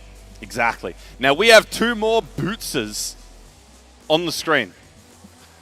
Tanner, who is an old school player from a long time ago, I have not seen in a long time, and KD10, who is someone who I'm not familiar with. So very, very curious how these two match up. Tanner, I don't know if Tanner's rusty, if they'd still be on the grind. I'm curious how this plays out because I'm seeing some names I have not seen in literally years, since before COVID. So Fortress is bringing out all the old school killers, which I kind of appreciate that. It's good to see some of these names again. Let's get started. Game 1. Ooh. KD catching Tanner out of the air with that punch right there. Yeah, and taking full advantage too. KD confident in the combinations there. Able to get a good amount of damage and follow it up, although Tanner did find a way to escape. Ooh. Pressure, UI Goku. Wow. Oh, will use the invincibility of that uppercut to blast through KD's attempt to continue his pressure. Tanner busting out, taking full advantage as well. Oh, KD tried to do the same thing, but he took advantage of it. Got a good amount of damage off of those supers. Just out of nowhere. Oh, the perfect attack will, take out that character. Done. Tanner, 1 character down already. This is interesting. This is not how I expected this to go. So, KD is looking actually really, really scary. I had no idea. Knockdown. Corner pressure right now, gets it. Oh, tries to go for the guard break attempt, but Tanner, with the appropriate challenge, busts out of that one. Oh! Back to mid-screen, but the catch on the way down. KD wasn't watching his legs. And now Tanner's going to be able to get a huge amount of damage with 4 meter. He can call the Spirit Bomb here, which is a really hard thing to connect. That's right. One Goku will blast him up. The other Goku will bring him down. It hurts. Just like the anime. Get hit by that, you're not around for much longer. I'm sorry. That's right. Here we go. Now, 2 characters apiece. KD with, I think, a decent advantage, although... Tanner getting KD's ankles on the way down once again. Opportunity, look at this pressure. Blocking the unrestrained will. Goes for the same move again, but Tanner has adapted in 1. Ooh, doesn't quite get the counter, but avoids all damage that time. Yep, they kind of go back to full screen, but the reflect and then the low slide coming in. Going to be able to give Tanner a huge chunk of damage. Doesn't end it with any super or anything, but happy to keep the pressure going. Ooh, great chase down from Tanner, but KD will get rewarded with this clean hit. Side switch into the corner here. There's a decent amount of damage. This is heaps of opportunity for KD to get some pressure. That overhead attack. Tanner deflects. Ooh, goes for quite a difficult to execute combination there. And doesn't work out for him. Doesn't work out. The beam. That should do it for UI Goku. Tanner will take the character lead. Would have liked to see Goku get off the screen there. He's still got a decent amount of blue life. TN here. A significant amount of meter. Has got the sparking blast for... Goes for it. Huge amount of pressure. You can see Tanner is so scared. He's going to stay blocking. Goes low. What? Look at this defense. And the anti-edge! Got him. 4 bars on deck. This is not going to kill through the sparking blast. There's still regeneration there. But this gives Tanner a really good opportunity to close this game out. But KD has different ideas. Yeah, that's right. KD is still going to be able to keep on this pressure now. Corner positioning right now. Goes for it. Tanner gets another good deflect. That went the wrong way. Oh! The whiff, and Tanner with the perfect counter has this opportunity to close out the game here. Yeah. Oh no! Oh! He's dropped it! Base Goku! He got hit! Goodness. KD still 1v1. living on a pixel here. Tanner has all the resources in his favor. He has absolutely every single chance that he should take this. Oh! Big hit. Oh. It wasn't enough to get into a full combo. And the raw vanish for Tanner to just clutch it out. Just made the right decision at the end there just to finish off KD and take game 1. That was intense. We've upped the ante, like, straight away. That's what I love to see. All right, game 2. Let's get a repeat of that. That was exciting as hell. Here we go. Goku City out here. Well, that's Gohan versus Goku, I should say. Both players jockeying for position now. Oh! Ooh, great reflect. Pushed him out of the way and gets this great follow-up in the corner. Look at this high damage starter right here. Going to be able to take out 50%. Oh no! A big drop. Will allow Immediately uses that unrestrained will as like a wake-up attack. As he's getting up, he can teleport to you and hit you. And KD has been using that liberally throughout this set. It has been mixed effectiveness because it is quite risky. But in this case, it worked out beautifully, the air-to-air. Cell, under pressure, but unrestrained. Oh, that's a big assist call right there, and will steal back this turn. Oh, this is a huge amount of damage too. Yeah, huge damage in the corner here. Doesn't go for anything fancy, just ends with that single super, and then keeps the pressure on. Oh, no. Oh, no, completion. Okay, completion this time. That'll KD. do. That's exactly the kind of start that KD wanted after losing that first game. That's what we want to see. KD is now in the lead. Happy that wants to close this set out, wants to even this up, put himself back in an advantage, but Tanner has different ideas. Base Goku into the corner, putting on the pressure. Tanner tries to bust out, but it doesn't work. That's it. More pressure in the corner. Great defense by Tanner. Just gets out in. That was a clutch sparking ball. Wow. Unreal, KD. Blast. It took a long time, but finally got through Tanner's defense. And now he is going to use the Solar Kamehameha to burn time off the clock. This will take away Tanner's sparking blast. Goes low! Wow. Hits the ankles. He wasn't ready. And KD is taking full advantage. These cell loops, they're famous in this game for a reason. He just keeps you bouncing in the corner forever. Oh, the anti-reflect. KD knew that was coming and made the right decision to press the slide and get in. That's right. Tanner relying a bit too heavily on the option to push away, and KD was ready with that slide in. Yep. It's a mind game. These guys, they're making the right decisions against each other. That's right. And this is a very tough comeback. Tanner is playing Goku. Goku isn't very much of like a gimmicky character. Ooh. Goku is. That's right. It's a start, but Goku is a very hard character to come back with. The regular Super Saiyan Goku is going to have to work a lot harder than KD is right now to come back in this game. Oh, wow. All right. Gets away with that, actually. Oh, not bad. Oh. Gets on the other side of KD attempting to anti-air. That should be dead. UI Goku should die here if he can. Oh! Optimal combos! That was sick. That was sick. We might even see two supers here. No. No. Just the wasn't one. high enough. Oh, great defense, but the chase down. And this is a huge damage starter. KD has enough meter here. Can he finish off 4 meter? So. Oh, he's building enough. Perfect resource management from KD. Going for a little one. That's done. KD will even up the set. 1-1. Connection has been lost. Oh.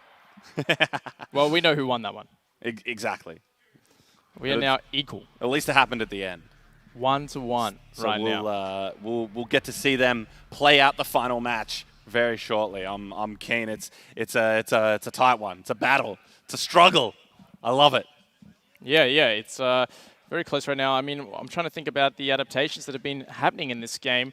We sort of saw really some amazing adaptations by KD to Tanner's defense. Tanner was trying to reflect away. KD was using a lot of moves to sort of work around those reflect options, those keep away options. And then what else did we see? We saw KD also effectively using the Ultra Instincts Goku's assist to control space, make a difficult approach. He was almost running in, making it look like he was vulnerable, just to call in Ultra Instinct Goku with the backup. It was a real bait and switch. Pretty cool. Yeah. I was liking it. I obviously, both these guys were sort of adjusting their habits. KD had a habit, especially in that first game, of waking up with the unrestrained will, that invincible wake-up attack, which did a couple times in the second game, but nowhere near as much. And I think that made a lot of the difference in turning that around and actually evening up the set. So there have been adaptations, even in a match as short as this. We've seen both these guys making different decisions and thinking about each other and changing the way that they're playing. So it's great to see. This is the high level Dragon Ball we've been talking about. It's a really exciting game to watch at this. And that's what happens is we're heading to the tail end of the tournament. The level of the quality, the level of the play just gets higher and higher. It is. It's fantastic. And you can see there on your screen, obviously, while we are talking about one match, other matches are This is being Katie played. versus Tanner right now. Oh. This is their final match right here. And you can see Tanner has taken down 2 characters already. Oh no, KD's in trouble. KD's in it's so just a much TN. trouble. Yeah, TN, and absolutely no sparking, and only some meter here. Ooh, that's not a good hit right there. You can see him reel back in his chair when he gets hit by that. That is really unfortunate. Tanner not able to make a huge amount of damage off of it, but the jump back. That was a great jump back. That was nice. KD, and we'll have an opportunity here, especially with 6 bar meters. 6 bars of resources. Huge. Chiaotzu! That does a huge amount of damage. Of course, Tian has access to Chiaotzu only once per game, so using that right now in an attempt to come back from this 3-character deficit. Keep himself going. The Chiaotzu, he has access to it once, but it does more damage, and it doesn't hurt himself like his normal supers do. Great anti-air from Tanner right there. Has access to so many resources. Is going to go into the super moves of both of their characters. Oh, we can see Katie taking off the headset, is anticipating the end of this game, and that will be it. That is over. Great sportsmanship from both players, of course. Good games. Good games, good games. That was hype. That was a preview of what the rest of this tournament's going to look like. I'm super excited for how this is going to play out. That was cool. I'm pumped. I'm pumped. Oh damn. Yeah. Getting a little red. Enjoying it too much.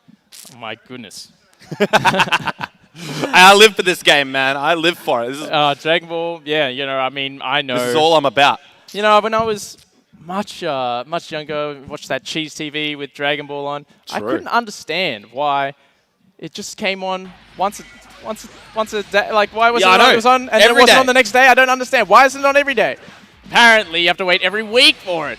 But not with this game. You can see with our Telstra Instant Replay, we don't have to wait at all.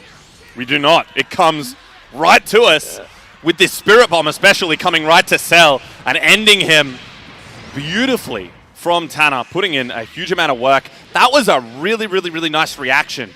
KD was trying to get on the other side, but Tanner saw it. He reacted and hit him with that uppercut to basically keep the pressure on and keep this game into his favor. That's right. And KD had a huge opportunity here to try and take out Tanner. But didn't really take full advantage of it. Yeah, almost. I remember he got down to the last character here, but it was a great timing. It was great timing by Tanner on that vanish. Indeed. But KD, obviously in the next game, showing that it's competitive, can put the pressure on, can get those anti-reflect strings. That was incredible. The bait. You push me away, I come straight back in. And KD, out of nowhere. That's right, and this was such a great conversion from KD, showing how important practice is, how important like optimizing your combos are, because if KD hadn't have practiced that, no chance. Would have gone very differently. Yeah. Would have gone very, very, very differently. You every single time you use an optimized combo that you practice and you finish off an opponent instead of leaving them on low health, that's one less situation that you have to deal with potentially getting wrong. Exactly. So you want to close your variables. That's right. Yeah, you know what I'm saying. Yeah, exactly. Like the more that you can just get ironed out, practice in these control environments, and then you bring them to the stage, that's one aspect you don't have to think about once you've ironed out your combos. And exactly. You can see these. There's an idea in fighting games that has caught on pop recently called mental stack. The idea that as you have more and more things to think about, it's harder and harder to react to each individual thing because you're watching for all these different things to happen in the screen. They come high, they come low, they go for a grab that you have to react to in a different way than just blocking. And as the number of options increases, your ability to react to each one decreases, right? So you have to take advantage of the things you can control. Practice, obviously, is the main thing. Getting those combos down, knowing what your opponent's options are in any given situation, learning and understanding the situation, so you have to think as little as possible because you need that brain space to react to what else is going on. So, with all of that, it appears that we have our grand final match. Ooh, our grand finals. Tanner versus Zed. Agent Numbers losing to Zed. I am gutted Unreal. and surprised. Well done to Zed. What a legend. Dude knew what he was doing. Yes, he did. And wow, Zed taking out Ancient Numbers in that match there means he will come up against Tanner in the grand final. Indeed. And obviously battling for that first place prize. $500 for first place, man. I am very happy that these guys are able to get a bit of that money because it's pretty unprecedented for what we do for these guys to earn that kind of cash. Not to mention, obviously, some of the other spot prizes and stuff, which we'll talk about later. But just the prize pool for the top 4 is awesome. And everyone here, I'm sure, is extremely excited to be involved in that. So once again, thank you to Fortress, Fortress House Cup, Telstra, Alienware, for making all of that happen. I really appreciate it. Yeah, absolutely. And it's been so good to have this tournament. And it's just been running so smoothly. You can see, you know, the top 8's been just going the top 12 has been going so quickly, and we're already in the grand finals. Yeah. We've been blasting through the bracket. Obviously, it's been a long day. We've been watching Dragon Ball for a while. That's right, yeah. We got it through 2 qualifiers, and now we're here in the grand finals. 64 players, all the way down to 2. That's right. Not bad. Not a bad day of Dragon Ball. It's what I like to say. And the 2, obviously, being the best 2. We would, you know, Tanner and Zed. I'm really happy to see Tanner here because, as I said, I've seen Tanner years ago dominating a lot of local events, but I think moved from New Zealand to Melbourne and then maybe back to New Zealand. I think there's a story there, but hasn't been active online because obviously with COVID, all the players kind of had to transition to an online environment. And I don't think everyone was super happy about that. Obviously, with other esports titles, online is kind of the standard. It's kind of the default. But in fighting games, we expect to be able to go to venues, maybe not as nice as the Alienware Arena, but we expect to be able to go to venues, whether they be libraries, you know, town halls, or, you know, hotel ballrooms. It doesn't really matter. We expect to be able to go to an offline event and play sitting in front of each other. Some guys don't really want to go away from that. So it's good to see Tanner here in these grand finals versus Zed. As you can see, Boots and Selena. Yeah, that's right. So we've got we've got our 2 last competitors right here. We've got our Zed and we've got Tanner. Zed representing good. Karina. We're going right in Karina. Tanner representing Boots right now. You can see Zed, such a dominant force. He's already showing his command in this corner. The defense. Tanner, I got hit. That's all I'm going to say. I got hit by that. Tanner didn't. Blocked all of those sort of high-low mix-ups that Zed was going for. This is a high-level match already, I can tell. This is excellent Dragon Ball. But Zed looking good to start with. Keep in mind, this is a little bit different. This is best of 5. That's right. This is best of 5. Zed will have to win. Zed or Tanner will have to win 3. Exactly. Three to win. So there's even more time for those adaptations, for those improvements, for those subtle sort of mind games to flesh out a little bit. I'm pretty sure these guys know each other quite well as well in terms of sort of having played against each other over the years. So you're going to see something. There's going to be layers to this. It's not just going to be guy presses button, other guy presses button. They're going to be thinking about what the opponent's going to do 3-4 steps ahead, which is pretty awesome. Zed obviously starting off very strong. Getting this super, which you mentioned before, lets you continue that pressure, lets you get an opportunity to keep hitting them. That's right. Goes low, goes for the ankles. Tanner with the perfect defense there, but Zed continues the pressure appropriately. Opening up on the other side here. Very nice. This combo is going to extend all the way to the super, and that is going to be it for Tanner's second character. It is all up to the SSJ Goku. That's right, and as we said before, this Super Saiyan Goku has quite a lot of difficulty on their own. They're such a great assist, they're such a great backup partner. They can have a bit of trouble on their own. It's a tough comeback, and Zed already still has all 3 characters. Oh, wow. And corner pressure. Ooh. That high move, that just getting in while Tanner's trying to run away in the sky. Android 21 is really good at chasing you down. She has these really, really large moves, the tail and other moves. where she can just find you anywhere on the screen, snipe you with a regular button, regular move, and then turn that into big damage. Tana, though, opportunity. Going to be able to kill 21. 2 more to go. That's right, and now Zed already still has these 2 left. This Tana has taken out 1 character, but oh, it's a drop on that. A nice check from Tana. Oh, great. That was such great air movement from Zed and will be rewarded with the first game of this best of 5. The falling button, just hitting that as he comes down, sticking the leg out. Tana didn't know which side it was going to hit on. I didn't know which side it was going to hit on. But it worked. And that is going to be game 1. Zed. That's game number 1 of our grand finals. Good. We're moving into game number 2 here. And you can see Zed. He has showed nothing but dominance this whole tournament. He's taken out agent numbers, and now he is here in the grand final against Tana, looking to take him out right now. Oh, Tana is not going to let it go without a fight. Still has fight left in him. Down a game, but that doesn't mean anything. There's plenty of time to adjust. So using this adult Gohan to full effectiveness, this is going to be the key. Dragon Ball, you want to keep all 3 of your characters alive as long as possible because it means more assists, it means more pressure, it means you've got longevity over the time of the match. That's right. Zed going to take another bite out of Tana. It's adult Gohan for this pressure right now. Oh, Zed getting in. Continuing and going, those mix-ups below, but it doesn't work. Tana, able to turn it around. Now, Zed's in the corner. He's holding this pressure. Right. Oh, my he God. keeps going. Finally opens Zed up. One of the first players all tournament to open Zed up cleanly under pressure. And Tana is working hard. Yeah, we go. He's got meter to spend, and he's going to spend it. This hurts. This does a lot of damage. Zed has to find an exit. Has access. Oh, great defensive tag right there. Yep.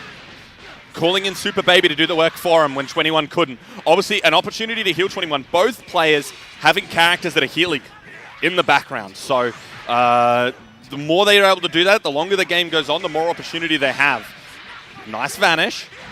Tana with the pressure. Zed with the teching that throw. That's hard to do. You don't have much time to react to that. Takes the guard break attempt, and now...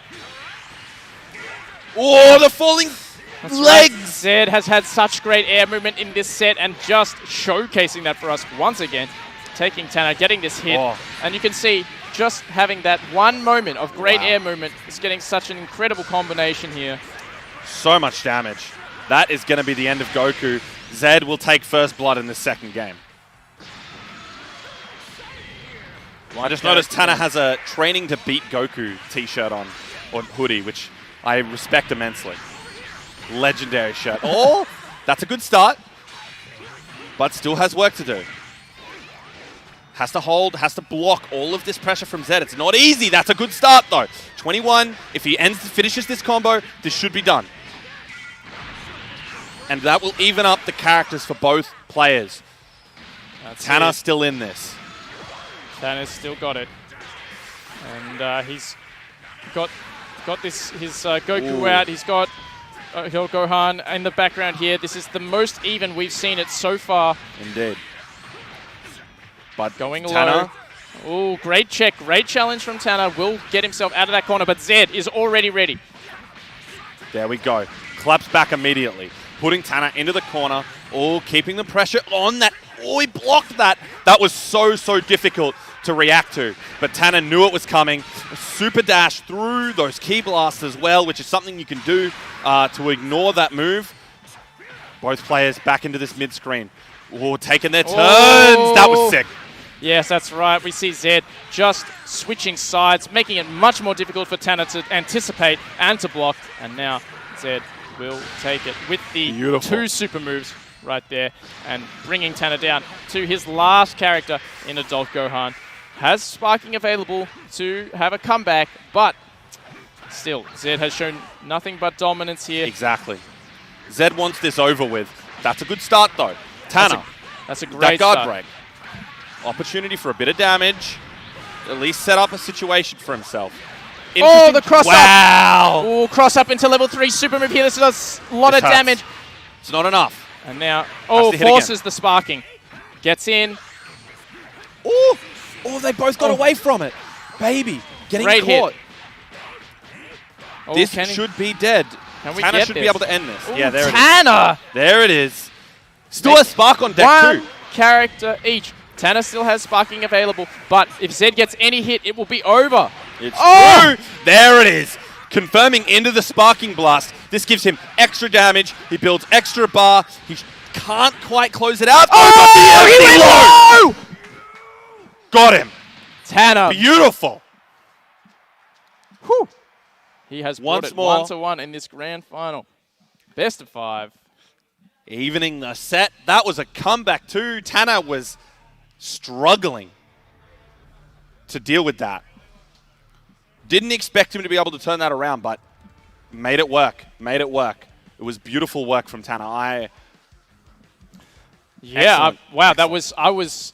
I'm stunned, honestly. Like, Tanner looks so dead to rights at so many different points Yeah. of that game. Yeah. He looked like he'd been sort of figured out. He wasn't finding any of these opportunities in the battle for space, yeah, just absolutely unreal. So we do have the next game match going on continuing, right yeah. now. So obviously this guy's still going hard at it, not wasting any time, wanting to go straight back into the game. Tanner looking like he might have a little bit of an advantage in this set. Zed choosing to keep Super Saiyan Vegeta in despite that health deficit. So maybe Tanner can take advantage and end a character early. Oh, that's a good start. That's a big hit from Tanner. That's so crucial right now because it's putting Vegeta so low on health. It's going to force his tag. Oh, no! That uppercut is hugely punishable right now, and that's going to give Zed an opportunity to get the corner for himself. There's 1, there's 3. Now this is the world famous Android 21 turn him into a candy. Yep, and It's then beautiful. get pressure. And get a left-right mix-up. Nobody knows which way that's going to go. You got to choose a direction. You're blocking that, you got to choose a direction. You choose wrong, you die. That's right, and that's Zed's reward for earning that pressure into that level 3, making it so difficult, and a huge hit again. Zed keeping the pressure on with that baby B assist. We mentioned it earlier quite a little while ago. Coming down from the sky and putting Tanner under pressure, killing that character. I can't believe he had enough damage. Tanner now down to his last legs, another comeback opportunity. That's right. Yeah, we've seen this situation time and time again. It's been very difficult. We haven't seen Tanner be able to come back from this point with only Goku available. So let's see if he can make a difference this time. Has such great defense. Look at that. Solid 15 seconds of blocking, but oh no, finally opened up. Zeta getting a nice clean hit and will be rewarded with the corner. Continuing that pressure, goes low, hits his ankles, and now Tanner optimize this combo. Yep, got this corner combo. So much damage out. Look at this style right here. So much meter getting built there. Able to spend half a bar, get that maximum damage ender, and still able to do 2, 3 supers, which should actually close it out for Zed. I think that is dead. It is. Just got it. And we will be up 2-1. 2-1. Wow. But that doesn't matter. Tanner will bring it back. Tanner will bring it back? Can and he will. Tanner will bring it back. I'm a believer. I'm a believer. This man, he has Give us that final game. That 5-5. That game 5. 2-2 game 5. That's what you're looking for. That's what I was thinking of. Thank you, Jaddy. Thank you. So, of course, as we come into this next game, you got to think, wow, Tanner is really struggling to get his offense started. But when he does, it's scary. It's great. When he it's can terrifying. But Zed has just had so many more. He's just got that space. Yeah. So much more convincingly, he's been able to really fight for it and get and really predict how Tanner is going to deal with the air battle and make the right read. And we need to see Tanner mix up his air options. We need to see Tanner, his defense has been so good. Look at his defense again. Just as I praise his defense, he gets opened up. Tanner's defense is good, but Zed's offense is on another level right now. Those sort of high-low situations are really, really hurting Tanner. That is a really good Dragon Rush as well. Able to open him up. Oh no, That's this gonna is be the first not a character. good start. Such a huge shift of momentum, and already Zed has taken a character without Tanner getting a single pixel. Not even. Oh, still dodging all of those moves. Although, that was an unfortunate anti-air attempt. Tanner took advantage, able to get a good amount of damage off this. Gonna go for this nice, simple knockdown. See how we go. Can get Put him in the the corner. Oh, Wow. what a jump back from Zed. Perfect evasive maneuver right there to deal with Tanner, making a fantastic read on Tanner's offense. Zed Perfect knew counter. that it wasn't tight. He knew that it wasn't as clean as it needed to be and took full advantage of that. And that's a sign of a great player.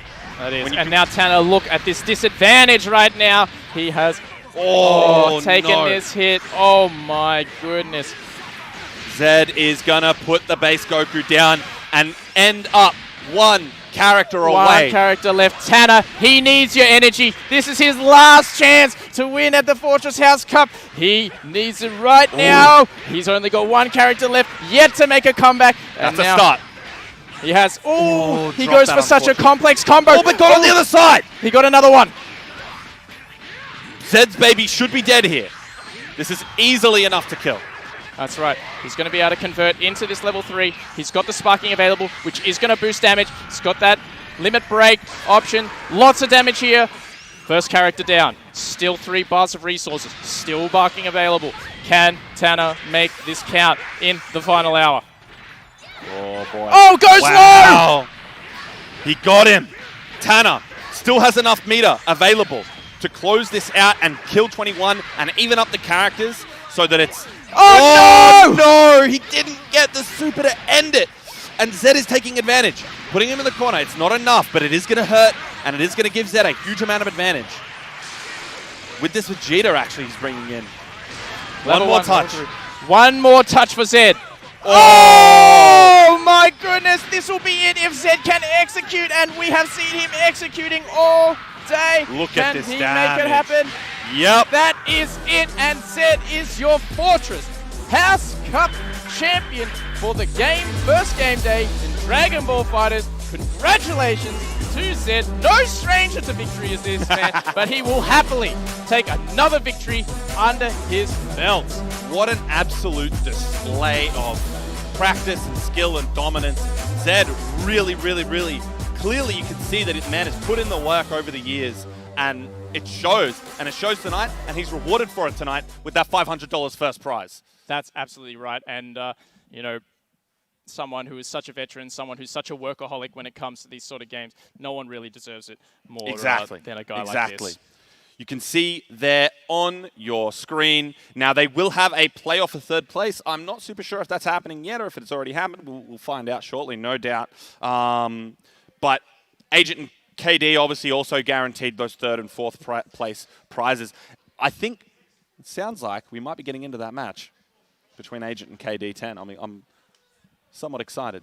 We'll see how that happens, but... Yes. Okay, never mind. No, we Ignore were. everything I just said. That match has already been played. Has we it? already have our top 4, and yeah, Excellent.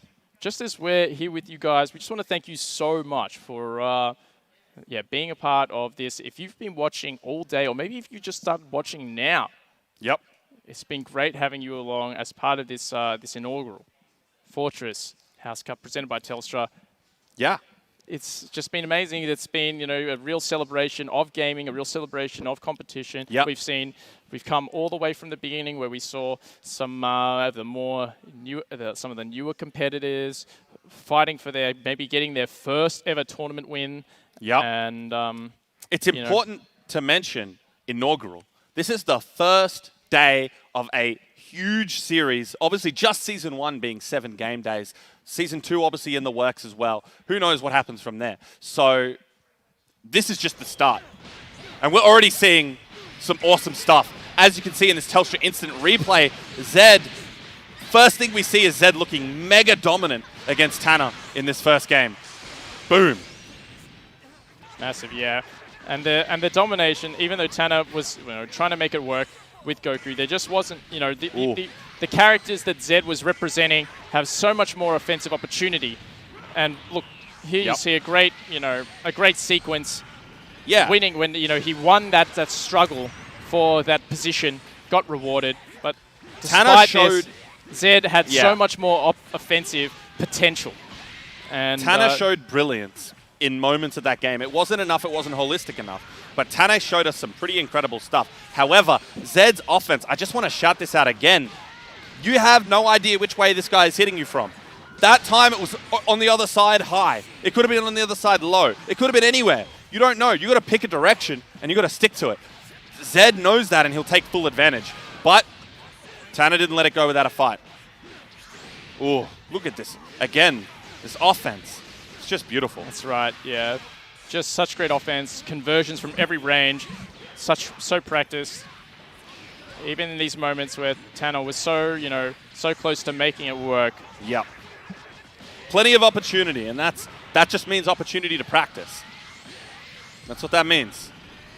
I expect to see both these guys again here in 3 weeks' time. Oh, Zed with that spark confirm. Such a smart decision. Wanted to make sure this killed with absolutely no doubt in his mind that would be enough.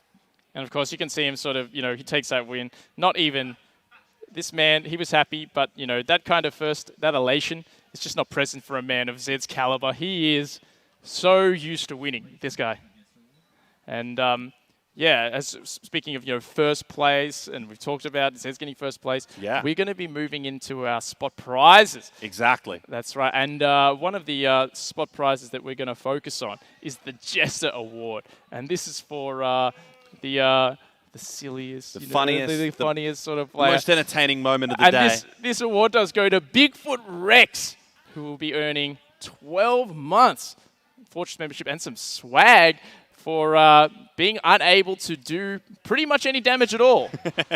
Completely, basically, as far as I know, did not touch K-Lord in this whole set. There was a little bit, but I think that might have been the whole extent of it. Yeah, from that Bigfoot point, gave us a bit of a laugh. Really struggled there. Had no real opportunities. Ooh. He's obviously someone who came in. He tried his best the whole time. He was absolutely working hard, but just couldn't find any sort of opportunities to make it work. And as you can see from K-Lord showed no mercy at all. That's right. He was just basically thrashed it. Completely dominated. Ooh. Basically just a punching bag for the entire match. Something was said about combo videos earlier. Oh, my Lord. And well, that obviously, Bigfoot, you gave us something to laugh about. It gave us a good time. So for that, you're going to get that merch. You're going to get that 12 months membership. I hope it means you come back next time. That's right. Come back. Hopefully, I'm thinking this guy, he's a low-key Counter-Strike Rainbow Six master, and he's here for the whole House Cup, How do we know that Bigfoot Rex isn't like a secret pro esports gamer? I don't know. I have no idea. Well, he could be. He certainly could be. His hit didn't look very professional. And as we can see, Keylord making Bigfoot Rex continually look like a training dummy right here. Very handily. Dealing with anything Bigfoot Rex tried to put out. That was a really nice punish on that Dragon punish. Rush. That was pretty good. And I enjoyed that. Bigfoot Rex will be our jester for today, winning that 12 months membership, winning that Fortress swag. That swag. Thanks for competing. It was thanks for playing.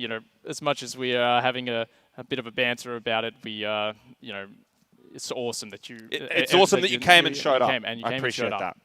And we're going to move now into one of our other spot prizes, the Telstra Play of the Day, and that will be Zed and Tanner, actually. Zed here. We're in this grand final here, and of course, this was Tanner on his big comeback. He goes for the overhead. Yeah. He went into the level 3 here. This was Tanner turning this whole game around at this point, I think. Managing to force the spark out of Zed, but keeping that pressure on. Oh, that movement was so beautiful. That's right. Yeah. And Tanner got all this excellent movement here. He got this opportunity to take out the last character, and it looked like, this was just such a surprise to all of us here on the commentator desk and in the stadium alike that Tanner was able to make this work. He got the sparking. That was so sick. He did. He's got him up. He's got him down. He's got this opportunity here, and he went low. The low. That's still exciting. That was better the second time. Tanner will get play of the day, being rewarded with 200,000 Telstra Plus bonus points. And wow. You can use that on all sorts of crazy accessories. All sorts Have a of look. crazy stuff. All sorts of stuff. Earpods, credit towards Controllers, headphones, Xboxes. All sorts of stuff. All of it. That's right. Have a look. Now, that leaves just one more spot prize, and that will be the Alienware MVP Award. And this one will be going to the best player of the day. The best, most valuable player of the day, and that will be... Looks like Zed. Obviously able to win the tournament and to hold it down throughout. We've got a lot of matches. Man, really put a lot of work in, and just every game that he played was so clean. It was clean. Yeah, Zed definitely deserves the MVP here. He was, he's monstrous. He's an incredible player. He just very handily did everything. Absolute beast. Absolute beast. That's right. That is, truer words have never been spoken. Shout outs to our Alienware team there. He was putting that down. It's just the man was unstoppable. Couldn't. Yeah. It wasn't so much that he won, it was how he won. It was how clean it was. It was the offense. It was the dominance. And it was exciting to watch. Every game was fun. And yeah, here he is taking his perfect game against Bob McGee. Beautiful work. Very convincing win. And one of many very, very convincing wins. Exactly. We saw it a few times throughout the tournament. Zed left no prisoners. That's right. The other thing. Just maximum star. Still here, able to convert into maximum damage of pretty much every character that he was playing on. Ooh. That is a huge amount of damage. Wow. 80% damage. Oh! Bob McGee obviously had just so much trouble dealing with that clean offense that Zed was presenting. And even when Zed made mistakes, he was ready to pick up a right afterwards. So exactly. Incredible. Well, shout-outs to Zed. Alienware's MVP. Yeah, what does he win? What does he win for the? He's going to win some peripherals. That's right, like the Alienware peripherals and some a mouse, headset, that sort of stuff. Well, as you can see, our next event next week on Saturday will be the CS:GO Wingman mode. We're going to have some more famous sort of people coming in and hanging out with us. Reputable commentary team, Seth Sentry and Toby, and they'll be joining you. Now, if you've dabbled in CS, or even if you just like, even if you just enjoy shooters as a whole, this is a 2v2 Wingman mode. If you're in Melbourne, come down. Yeah. It's free entry. There's great food, drinks, awesome atmosphere, community, and just an opportunity to just like have a shot, have a laugh, some fun with it. Have some fun. Feel that competitive. Exactly. Feel that competitive environment, and just enjoy yourself in this, entertainment venue. And don't forget, obviously, signing up means more points for your house, more opportunities to get into that final game day on week 7 for both yourself and for your house. You want to enter as many events as possible to try to accrue those points up. You don't want to leave it up to the one game you came top 4 in or whatever. You want to make sure that you're here consistently every week, and that way you can maximize the opportunity for yourself to get into the finals. Absolutely, absolutely. Well, the other thing to keep in mind, obviously, for those of you who are not in Melbourne and just tuning in from all across the country or even internationally, we do have other prizes on the Fortress Melbourne website that you can compete with online. There's a bunch of prizes. There's an NVIDIA 3080, which is impossible to get at the moment. If you've ever had a look at the prices for graphics cards, it's insane. Oh man, yeah, that's right. Everyone's mining crypto now. It's the crypto craze. So somehow Fortress found a way to get one. Oh, and, that's get them right. away, You know, there's as well as other prizes. Unreal opportunity to win a graphics card. That stuff is solid gold. It right is. now. Really, really is. Now, man, I've got to say, it's been an absolute pleasure. It's been a pleasure to have you guys with us. It's been an absolute pleasure to have everyone here in the stadium. Woo! You guys are the best. Thank you. And a big shout out. Thank you to Telstra. Thank you to Anywhere. Thank you all the tournament organizers. Thank you to the production team, their patience, and all the And competitors everyone as who well. came Thank and you watched. so much. We're just immensely grateful. Thanks for making this happen. It's been the best. And have a fantastic night. Thank you, Jaddy. You're a legend. Thank you for coming here and entertaining us all. It's my pleasure. Well, Thank you, and have a fantastic night. We'll see you later. Thanks, guys.